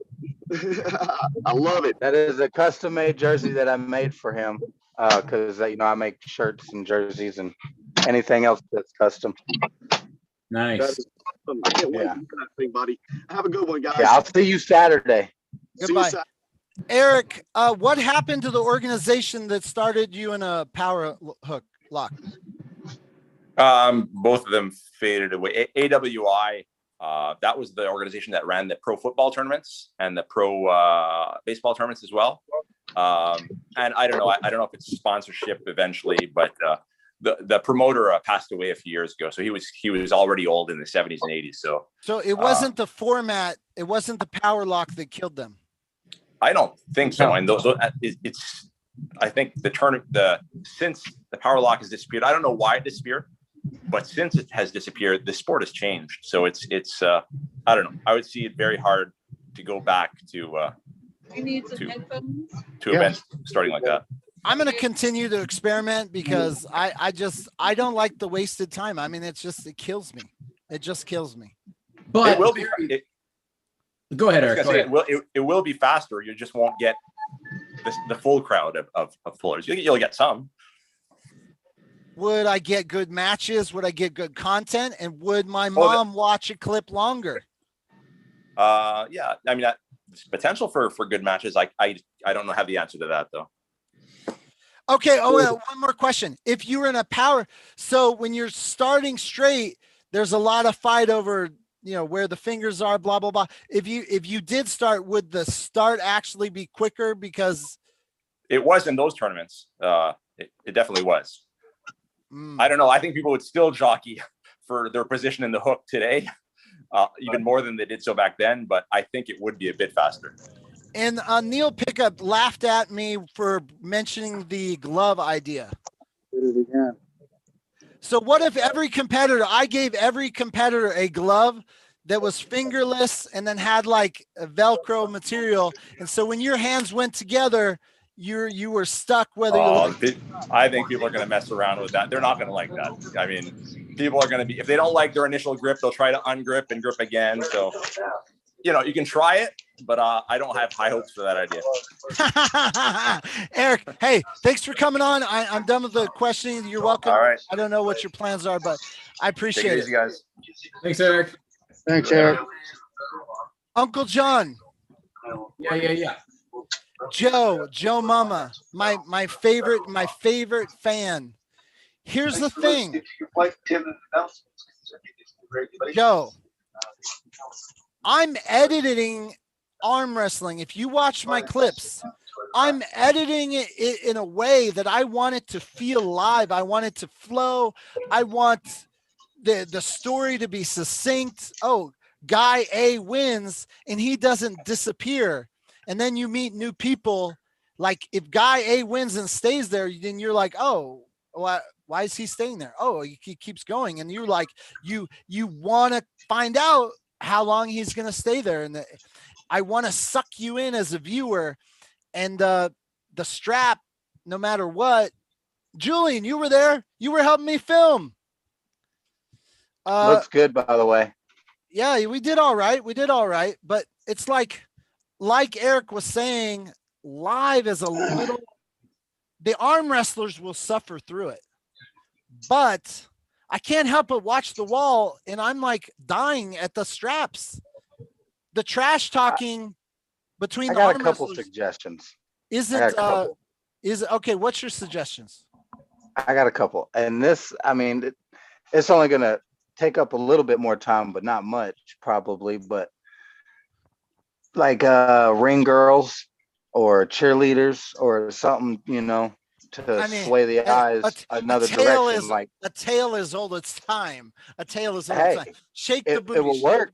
So say there's a split, and so there's a ring girl that comes out for a strap, and she holds up maybe a sign of someone, a picture strap slipping or whatever. You know what I'm saying? I'm just saying that'll avert the eyes for a minute while the strap is being put on. Scott Wynn, what? One of the best things you did was miking up everybody. That makes it a lot more interesting. So when you're watching the video and you can hear what's being said at the table, that's what's creating the characters up there. That's what people want to see. That's what makes it interesting. So you did a great job with that. Thank you. I agree with that. I can't stand videos that I can't understand what's going on the table. Yeah. So I didn't realize this, and I don't know who I think he's BT in the chat. He said, I was there at the venue, and when I'm sitting on the chairs and you guys are all talking, like you're talking to the competitors or blah, blah. He's like, I have no idea what they're saying. Like, so he's like, when I watch the video, that's the first time. And I didn't even realize that when you're at the venue and if you're in the back or that you don't know what exactly is going on. It's totally boring to the spectator when they can't see what's going on the table. They see a slip and then they don't know why or who's saying what. It's extremely boring. Yeah, that's interesting. Why are you on an airplane on Tuesday, Scott? Because I went to the Grand Canyon and went to Sedona, Arizona, in that time of my life, dude. Knocked two things off my bucket list while I was here. Nice. That's awesome. Had some great company too. Damn it. I looked at the brackets that Corey posted. Where did you place? I forgot. I know you arm wrestled. Well, I placed fifth. I got Corey flash me as usual. He doesn't load up. So I have a little problem with stopping guys that don't load, that have absolutely nothing on the go because he's just too fast. And then me and Noel Nunez had a pretty good match. He was able to get out of my hand by regripping several times. And, you know, it's not in me to let go or lift my elbow to stop the match, which I probably should have done. If I could have gotten the strap, I 100% believe I would have won the match without a doubt in my mind. I should have placed higher, but, you know, we'll see what happens in Texas. At that event, so you've now refed, you had to do the waft grip, you do the don't move, go, the close your fingers, automatic. What's your opinion on these two different? Is one faster than the other? I mean, honest, whenever I try to set anybody up, I'm literally trying to be as fair as possible. So speed to me is not the biggest factor.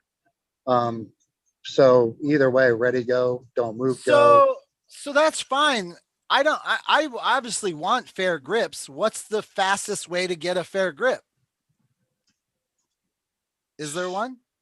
Yeah, I mean, it's up to the competitors really if they're setting up and trying to be fair. You know, you got guys that go up there and they're literally their mindset is to cheat. I'm gonna let go. I'm gonna regrip. If they go up there like true arm wrestlers do, then they're gonna go up there and they're gonna get the best grip they can and they're gonna go to battle. So, like I said, trying to set it up faster. I don't think it takes that long to set up a match. Now it takes a minute to strap them up. It takes a minute for them to set up, let go, and then strap them up. That's what takes so much time. I hate the auto let go where they just, oh man, I can't stand it, dude. What about an automatic referee's grip? A what? Starting in the referee's grip. What do you think about that? That's my favorite.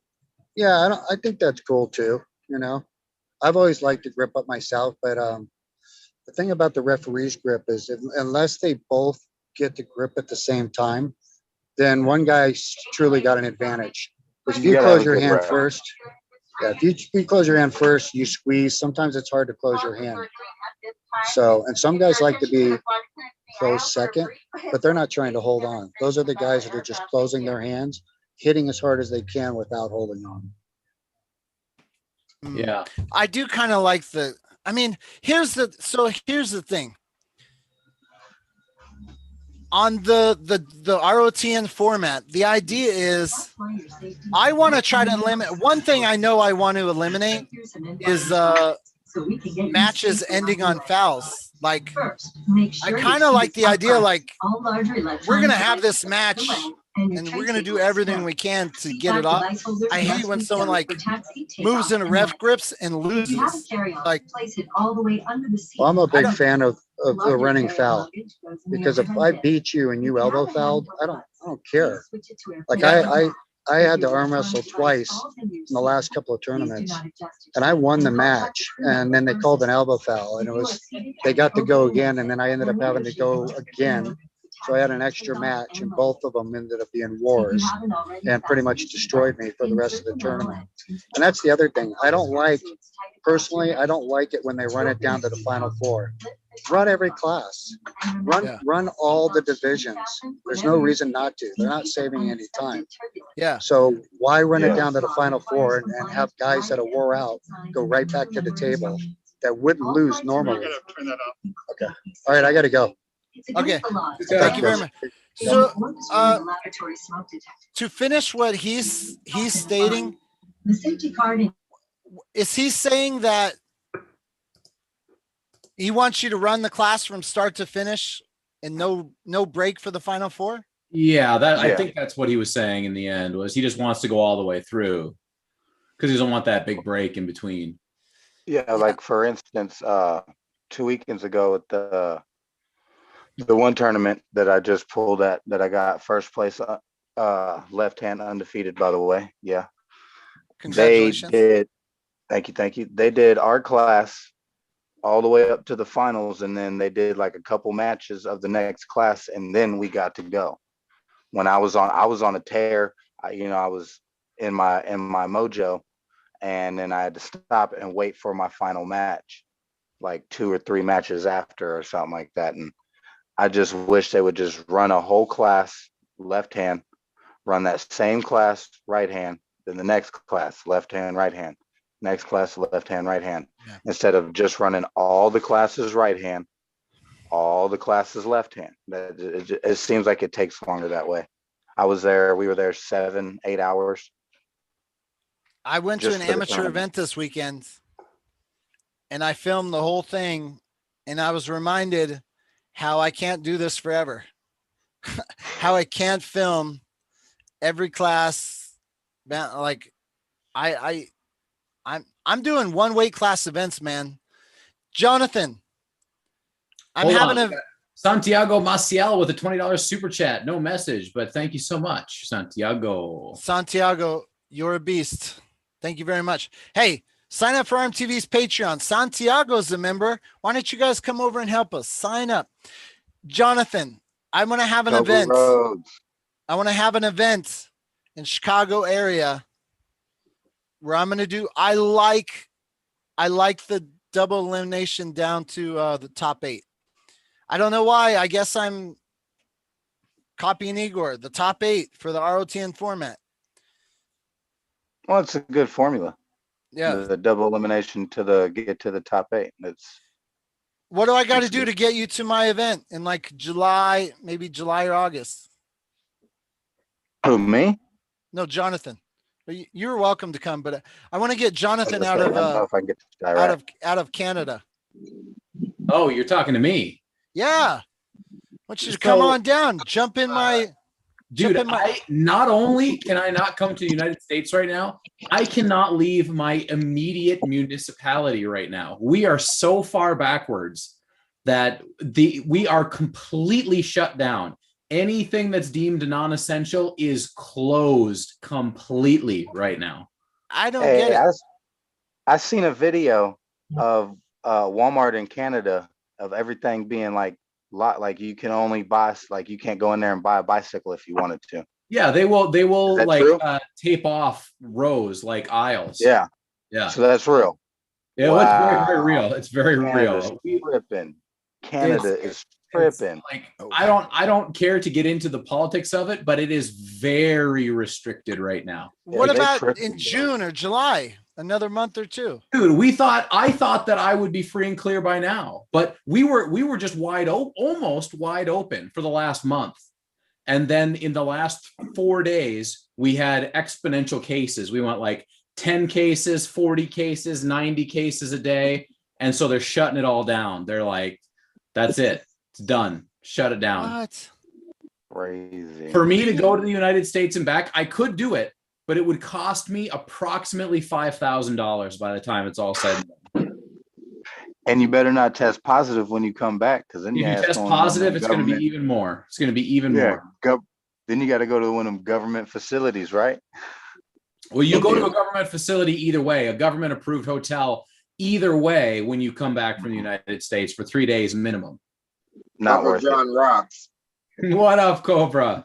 Hey, how come there's only like 50 likes on this thing? There's 100 people in this room. I know, right? I need to get them likes up, bump them likes. Come on, guys, like it. Hey, did anyone watch me arm wrestling Mr. Gold?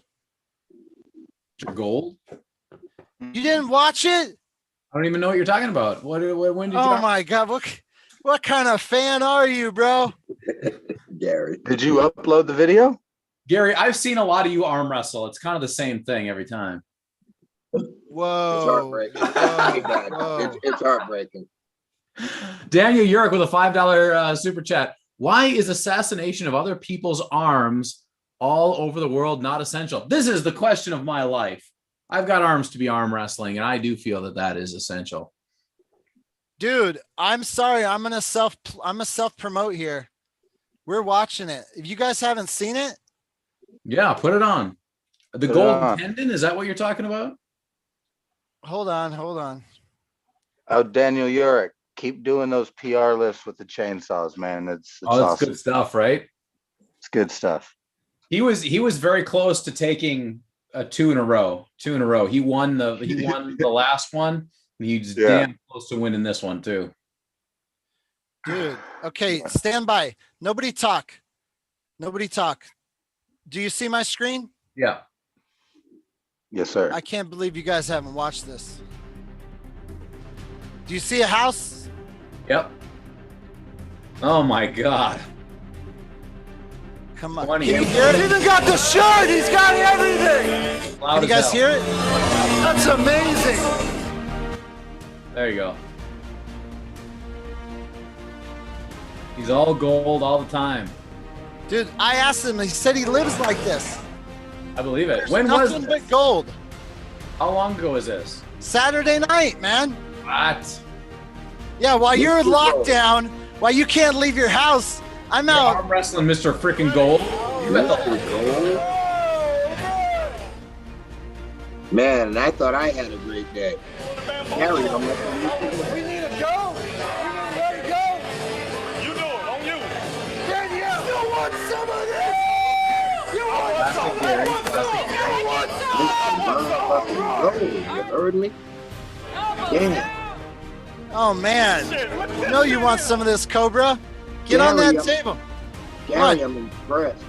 Just wait for the magic. Oh, I can feel the magic, Gary. I can tell Mr. Gold is about to be worked in. That was a nice edit, Gary. I like that.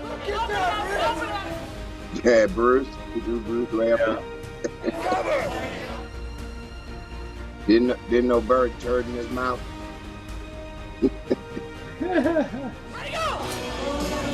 Oh, look at that. Roll him right over. Mr. Gold must have arm wrestled before. Don't let him slip, Gary. Oh, Mr. Gold pinned you. Gary, you got parallel pin, dude. You got pinned, Gary. That guy already won the match. You got parallel pin.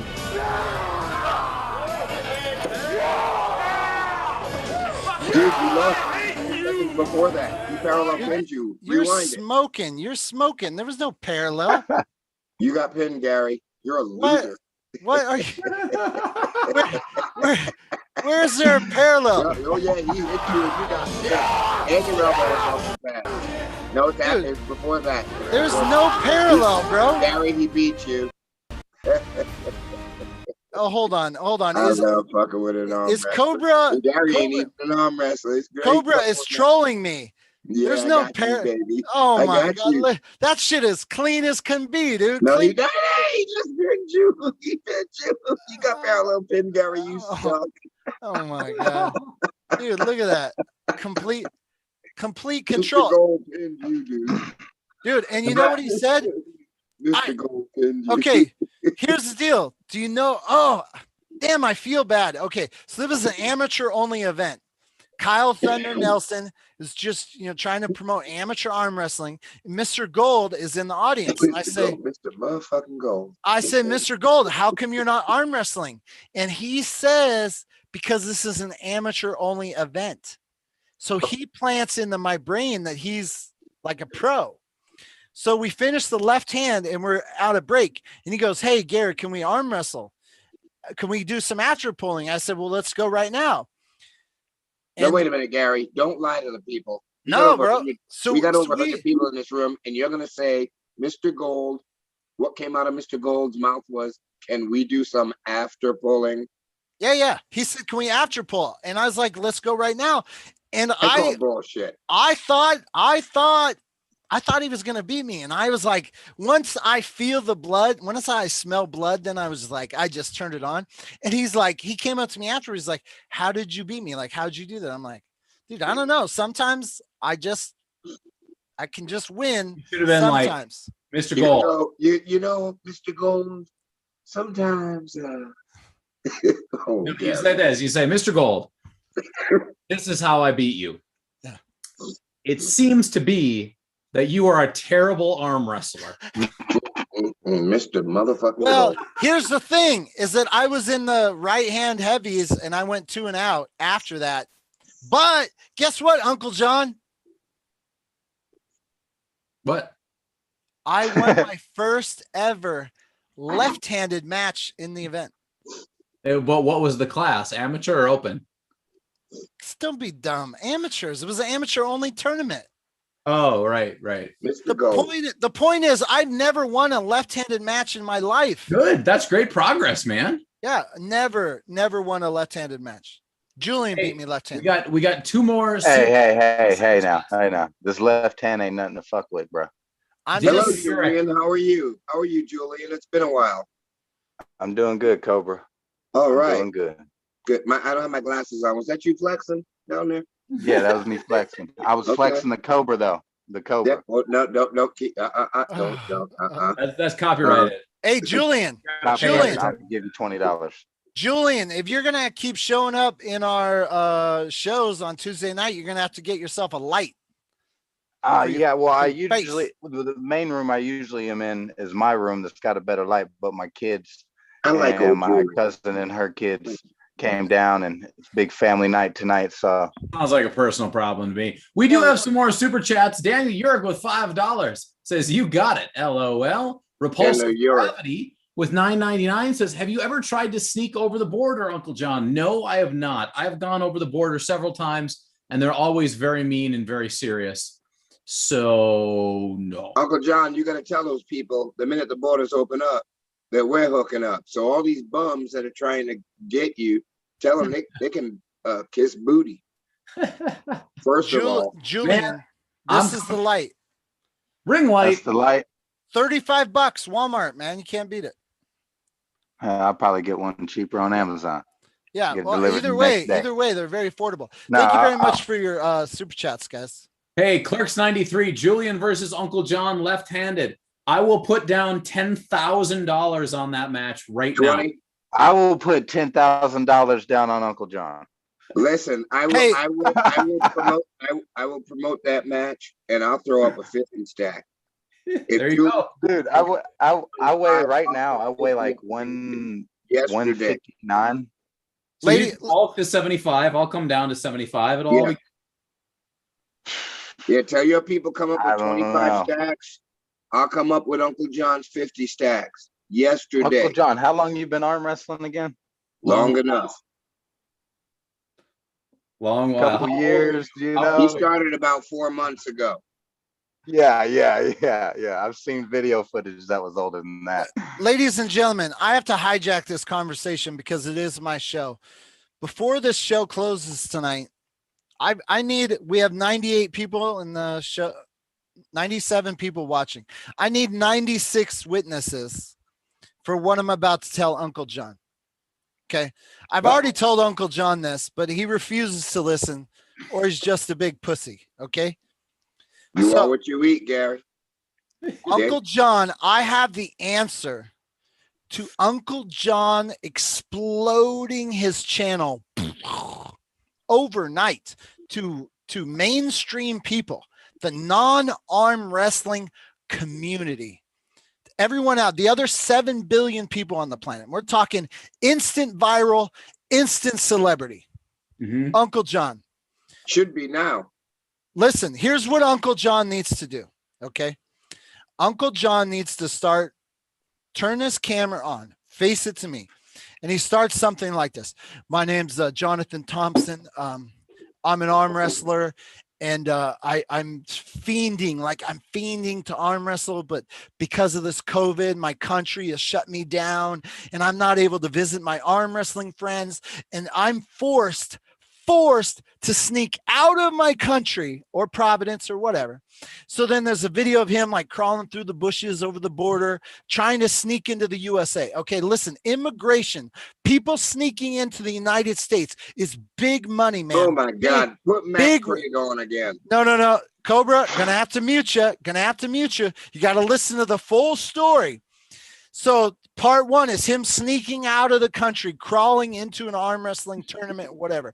Just got to get my arm wrestling, my American friends, the Americans who believe in freedom. For some reason, they have freedoms. And then when the match is over, he's trying to sneak across his country. And then he gets caught and he gets thrown into the slammer where he has to vaccinate the air for 2 weeks, and he's filming and live streaming, and he's like, my country's holding me hostage because I all I wanted to do was arm wrestle. And then 2 weeks later he gets out of his house and he looks like a zombie, and he finally gets home, and it's like he releases that video. He says he doesn't want to get political, but if you make a political video about your lockdown, I'm telling you, the conservatives in the United States will share that video to millions of people. All you got to do is share it to all the conservative websites, and they will fall in love with arm wrestling. They will fall in love with Uncle John. Dude, overnight success. We have 100 witnesses. That's how you explode your channel, Uncle John. You could do it tomorrow. Sounds great. Tomorrow. What? Sounds great. Thank you, Gary. I'm going to say goodnight to everyone. Thanks for letting me in your chat. Gary, there are some parts of the world where you get beat with a shoe for that kind of But I love you, boo. You know, I spent my birthday with you. Yeah, Remember? yeah. We had a good time.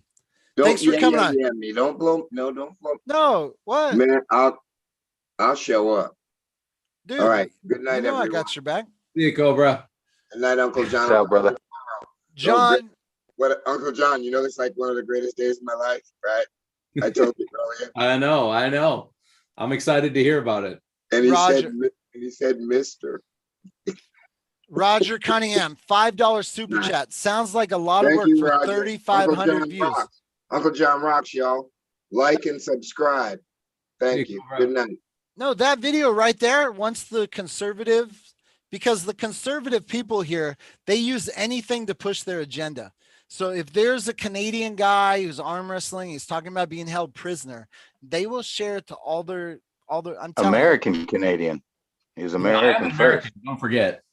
Oh yeah, put a different spin on things. Even better, dude. I'm telling you that the conservatives will share it like no other. You're not making an arm wrestling video. You're making I'm being held prisoner by my country, but you're arm wrestling. Everybody already knows Canada's holding everybody prisoner. Or I could just sit in my basement and show off my arms in pump videos. I could do that too. I'm telling you. Sounds a lot easier. I'm telling you. Georgia Arm Fights with a $4.99 super chat. It says Georgia Arm Fights this Saturday. Check out Artem's channel for footage. Do with that indeed. Good stuff going out there in Georgia. So there's going to be a bunch of tournaments this weekend. And there's the one, you know, the Gnarly Guard Travis event with Matt Craig and Greg Gray. And then there's that one. And then there's another one too this weekend. Yeah. So a lot of arm wrestling this weekend. And then I'm going to another event in Shreveport. That's going to be a USAA Leonard and Denise event, I think. I'm so pissed. I'm getting so pissed. Yeah. I gave you the answer. Sneak out of the country. There's one on May 1st, and then there's May 22nd. And then what's after May? June. There's another one, June 22nd, I'll be going to. And I'm gonna skip July, and then there's another one in August. So trying to get my John Brzezinski on and just hit all the tournaments I can. That's good. Hey, get them reps. Hey, Julian, if you want to be like a little on the spot journalist, get some footage, send some footage over to ARMTV. That's why I got on here tonight. Was actually I got my GoPro in the mail today finally, and I was gonna ask, has there been any type of like first person shot arm wrestling videos? Like, oh, dude, I used of the arm wrestler. Dude, I used to think about that. I used to think about because I have never seen it. Dude, it'd be fun. Well, I got me the head mount, and if they'll let me wear it, because I got the small head mount, it's not going to protrude out of my head. I don't think that's what I'm gonna do this weekend. Oh, that'd be awesome. That'd be awesome. I just said it, so if someone starts doing it, it's my idea first. Hold on.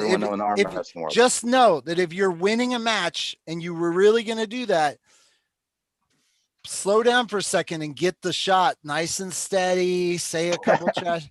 You know, I have a slow motion setting on my on the GoPro too, so I can start the match from the beginning. Hey, we will accept footage over here. I will take bets on head cam footage being terrible. I'll take that bet. I mean, it's worth a try. You know? Yeah, it's worth a try. I was going to try it. Yeah. Yeah, I think it was. I mean, if it, I'm not a person who like shakes real bad or nothing like that. I'm real calm on the start, you know, so it might flow good. And maybe put the wrist one on and have it on the peg, because I don't move my hand off that peg ever. So, you know, I'm gonna play around with it and see what's up. Guys, I gotta go put my kid down. Also have a bunch of jerseys I'm gonna be making. I'm gonna talk to Keith Armbester about making league jerseys for the Texas Arm Wrestling League. Julian's fired up. Is it deep? I like it. Yeah, I'm trying to boost up the arm wrestling, just like I did with the MMA stuff. I did the same thing. So hey, I noticed after reviewing the footage, I noticed as a camera guy, were you a little nervous to like get in people's faces? Yes, I am not gonna lie. That was my first time having to like. Why? I don't know. I mean, I can talk to people. You can put me in a room. I could talk to a million strangers, but you put a camera in my hand, I'm like. There are some people giving me the stink eye, like you were clearly like, I don't know. Yeah, no, I was. I ain't gonna sugarcoat shit. Yeah, I was like, what's his name? Dalton. He kept giving me the stink eye, like he's like, you come over here with this camera, I swear to God.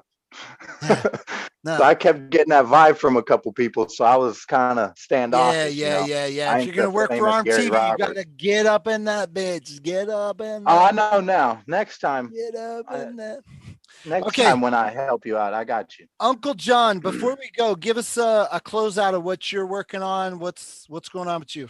Yeah, so basically I was cutting to 176. I was cutting really hard for the last like 2-3 weeks. Well, for the last 25 weeks, but really hard for the last 2 weeks.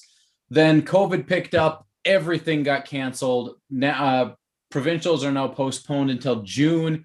I highly doubt they're even going to happen then. Maybe. So it's been awesome for me because I had pizza and ice cream and cookies on Friday. That was amazing. What? And then now I'm going like more of a high carb, back to like lifting real hard for a couple weeks. And then for the last 4 weeks, we'll go back to the cut again to get down into that 180, 185 range. So then I can do a 10-pound water cut right before provincials. That's amazing. That'll help keep your strength up too, doing that little carb boost right there, and then doing another little cut. Yeah. Remind me, when are you shaving? When are you it was supposed to be for May 8th, because that was when the tournament is. But now I don't know if I want to wait until the next provincials, but that could be out too. So maybe at the beginning of June. I'll put a poll up at the beginning of June. And then I will do the facial hair that is dictated by the poll. And then I don't know. I do want to shave. I've had this beard for 7.5 years. I think it's time to take a little break, maybe. Ladies and gentlemen, just to close out for myself, I picked that title, Why Arm Wrestling Fails to Be a Mainstream Sport. I thought it was appropriate because I feel like the Larry Wheels, Schoolboy, Michael Todd, Devin Lair, I feel like that is going to be a really good indication on where the sport goes in the future. So I kind of like that tie-in. I wanted to tell you guys that I'm going to start promoting. I'm going to try to take once a month. I'm really going to do the model of like Devin Lair, Michael Todd, where I'm just going to create practices where I show up. I want to do one ROTN event, like at a practice where I give away some prize money. Uncle John, if I have a $1,500 prize budget to do one class, just one class, I start with, there's no weight classes. You come to the event, we weigh you in, the bracket goes heaviest to lightest. It gets broken into 2 brackets. The top goes down to the top 4 of the top 4 heaviest guys. The bottom bracket goes down to from the middle to the lower weight. They all move on to the top 8. Yeah. What is a payout? If I want to start small, I only have $1,500 a month to work with. What would be a good payout structure to get some decent talent and a lot of people to want to try to jump in, even if I experiment with the strap? It depends on what level. You're assuming it's going to be an open class. So it's guys like Herman, guys like Wayne Withers, guys like, let's say I'm going to do it in Chicago, my first one. Yeah. And, let's say drivable is Chris Chandler, Pablo, you know, all those like guys, you know, I'd love them to come. If they don't, they don't. But it's like, I have 1,500 bucks. Would I get a better turnout if I just go 1,500 for first place and then nothing, or I do like 1,000 for first, 500 for second, or minimum of 500 for first, maybe 750. And then some for, so like 750, 500, 250, top three. I don't know if that's the best, but I would go to that. If I had the chance for third place and still get 250 bucks, I would, and I could drive there. Yeah, I would do that in a heartbeat. So 750, 5 and 2. Okay. I mean, to me, 750 bucks is well above the average of what you're going to win at a typical tournament, right? And to go and to try out a new format. Now, it's still going to piss people off because there's people that are going to look at ROTN and they're going to be like, oh, well, I don't think I'm going to be very good at that. And they're pussies. So then they're going to decide not to go. And they're like, this is stupid. But what they really mean is, I don't think I can compete that long or that many times in a row. Right? Yeah. Like Scott Wynn, don't get me wrong. I like Scott Wynn, but his idea about people getting injured if they have to pull multiple times, get out of here. Get out of here with that. If you want to pull, either pull or don't pull. If you're worried, you're going to get hurt one way or another if you're that worried about it. Okay. Well, here's my thing on that.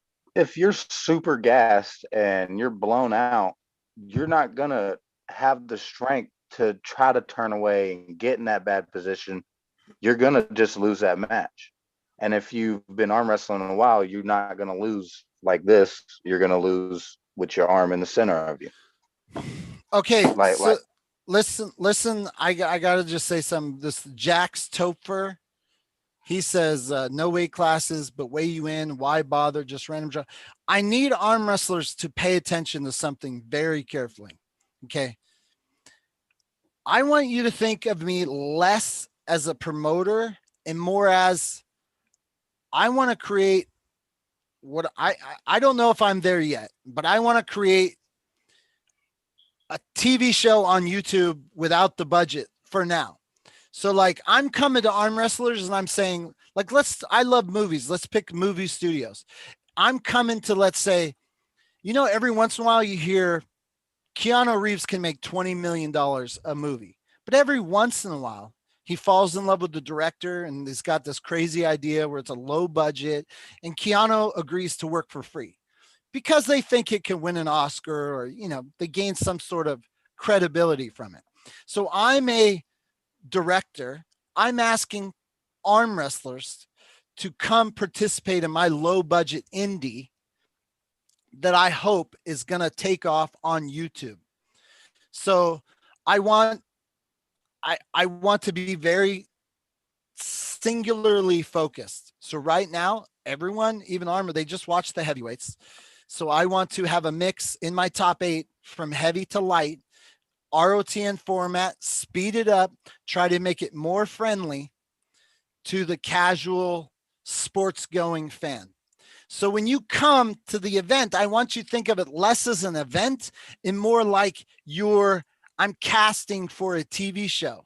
And I want that TV show to be a hit on YouTube. That's kind of what I want you arm wrestlers to think about when you're participating in these. It's not like, you know, it's like if you could come and be a lightweight and make it in the top 8, you might not win a match, but you're the most exciting on the table. You have some energy. You're good for TV. You're like, bam, bam, bam, I beat your ass.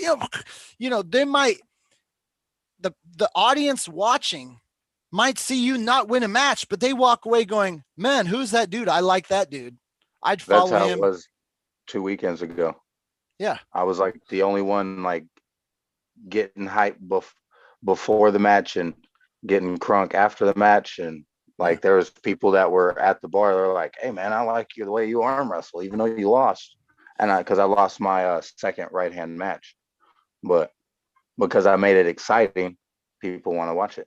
Jack says that's promoting. No, I'm talking about when you're at my event, I want you to think of it more as you're on set.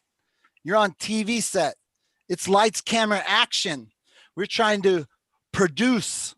It's less about you know, I'm just a promoter and you pay your entry fee. Like I'm considering never having an entry fee. Like you just show up, open casting call. I don't care. We have 1,000 guys. I envision doing 10,000, 8,000, 6,000, 4,000, 2,000, 1,000 payout. No weight classes. That's the payout. What kind and if you ain't got no entry fees, that'll actually draw a lot of people. If you got $1,500 first place, you know, $750 second place, $500 third place, no entry fee. Oh yeah, that's a lot of people gonna be coming to that. Eric Racine has a layout for top 8 getting money: 400, 300, 250, 200, 150, 125, 75. Oh, wait, he likes that better than the 5, 4, 3, 2, 1? I don't know. He put the 5, 4, 3, 2, 1. I like the 5, 4, 3, 2, 1. It's easy and it makes a lot of sense. The question is, how important is it for you to have enough payout to make low-level open class pullers think they have enough of a chance? Or can you convince them to come in order to pull some of the higher level guys? That's my thing. I got my 2 buddies. They've just been pulling as long as I have, 8 months. And I got them to come to the ROTM because I told them of the people the high level that was going to be there. I was like, dude, it's going to be a great opportunity. I was like, you might not win one match, but you're going to get to pull some of the some top tier guys, you know, and so that's why they came. And they ended up winning a couple matches. So Jax Topher, when people watch arm wrestling, they want to see who's going to win, not who's the drama queen. Listen, sadly, in television, especially if you look at reality television, it's not just the guy who wins that gets all the accolades. It's sometimes the crazies. That's true. Very true. So I was talking to Kevin, my branding guy, and he said with a payout like 4, 3, 2, 1, he said there'll be a lot of wheeling and dealing. Like top 1 and guy, if the payout's really close, they would just agree to, you know, cheat. Like when John Brzenk and Travis are 1 and 2 and they want to split the winnings or whatever. Right. They just lay down. Yeah, that's really hard to get around that. Like that happens at regular tournaments all the time. So I'm of the opinion that we're going to move fast and break shit. And I'm really toying with the idea that if you do that, you agree before the competition that the top 2 guys are just going to not arm wrestle and lay down, that you risk being disqualified from the event. Like, because we're trying to produce a TV show, and if the 2 best guys say we're not going to arm wrestle each other, then you're screwing up the entire show. Like, I agree. I think not to throw hate on Herman or Jonathan Breeder or any of them, but like what they did, I mean, that's good strategic to win the money, but at least put on a match, because, you know, like you said, it is entertainment too. If people want the sport to get big and all this and that, make it a penalty if they just go up and they're just up, boom, you know, unless they're actually physically tired and they really can't, you know, post or hit or anything like that, and they do get put over that easy, that's different. But if it's, you know, 2 buddies and it's just like, go ahead. Well, I'd maybe they should be penalized. Herman about what the deal was, if that's what he was doing, because Herman, whenever I talk to him, he's like, if there's a super match going on, the guys got to put up their own money because that makes it real. And like, he's always like talking about these high ethical positions that he has. And then if he really did that with Breda to just lay down and then beat Wayne and get the money from that, that's kind of backwards. So that's why I would want to talk to Herman to see what really is happening in that exact situation. But it's something that's very, very difficult to get around. And I think 21 wins is a little much to try to get to for first place, by the way, Gary. Well, here's the thing. So I used to film tournaments, and I'm still looking for footage, but we used to do King of the Tables. And sometimes the best arm wrestling doesn't happen until the third round.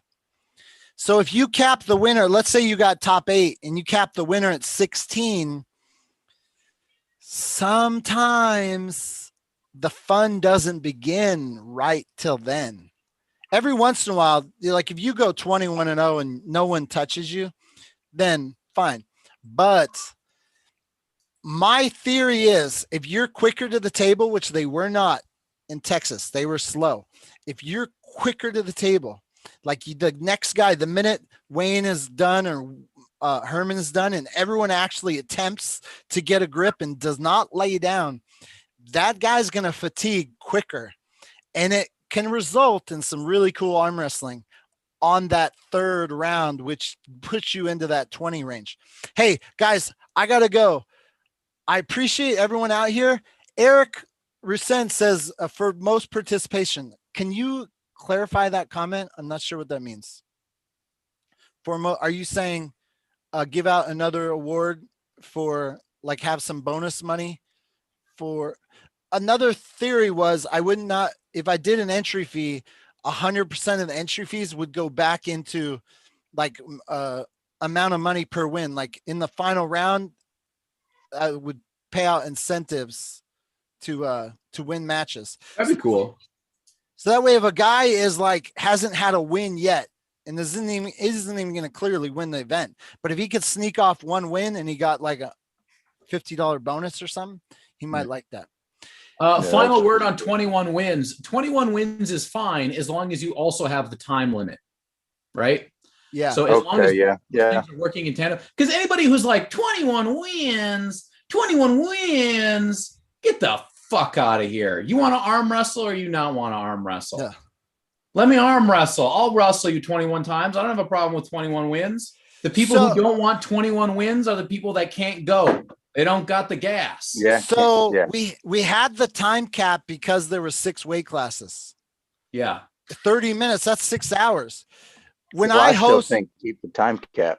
Well, when I host one event and it's top 8 guys and that's it, that's all I'm doing. I'm struggling with whether there would be a time cap or not. Well, I mean, I don't know. It's my only class. Try it. So it depends on how many people, right? The time amount has to be dictated by the amount of people, as is the amount of wins, right? No, top 8, always be top 8. Oh, it's just that you're just talking about the top 8. Well, then we have to figure out what the average time is to get to 21 wins. I've already figured it out. Figured it out. In Texas, the guy who went 21-0, we were done in about 15 minutes. And the second 15 minutes was oh, my wife's calling. I got to help with the baby. All right. Guys. All right, guys. Thank you very much for joining in, everyone. We love you, and tune in next Tuesday. Tune it in. Okay. Hopefully I have good news for y'all next Tuesday. Okay. Peace out, guys.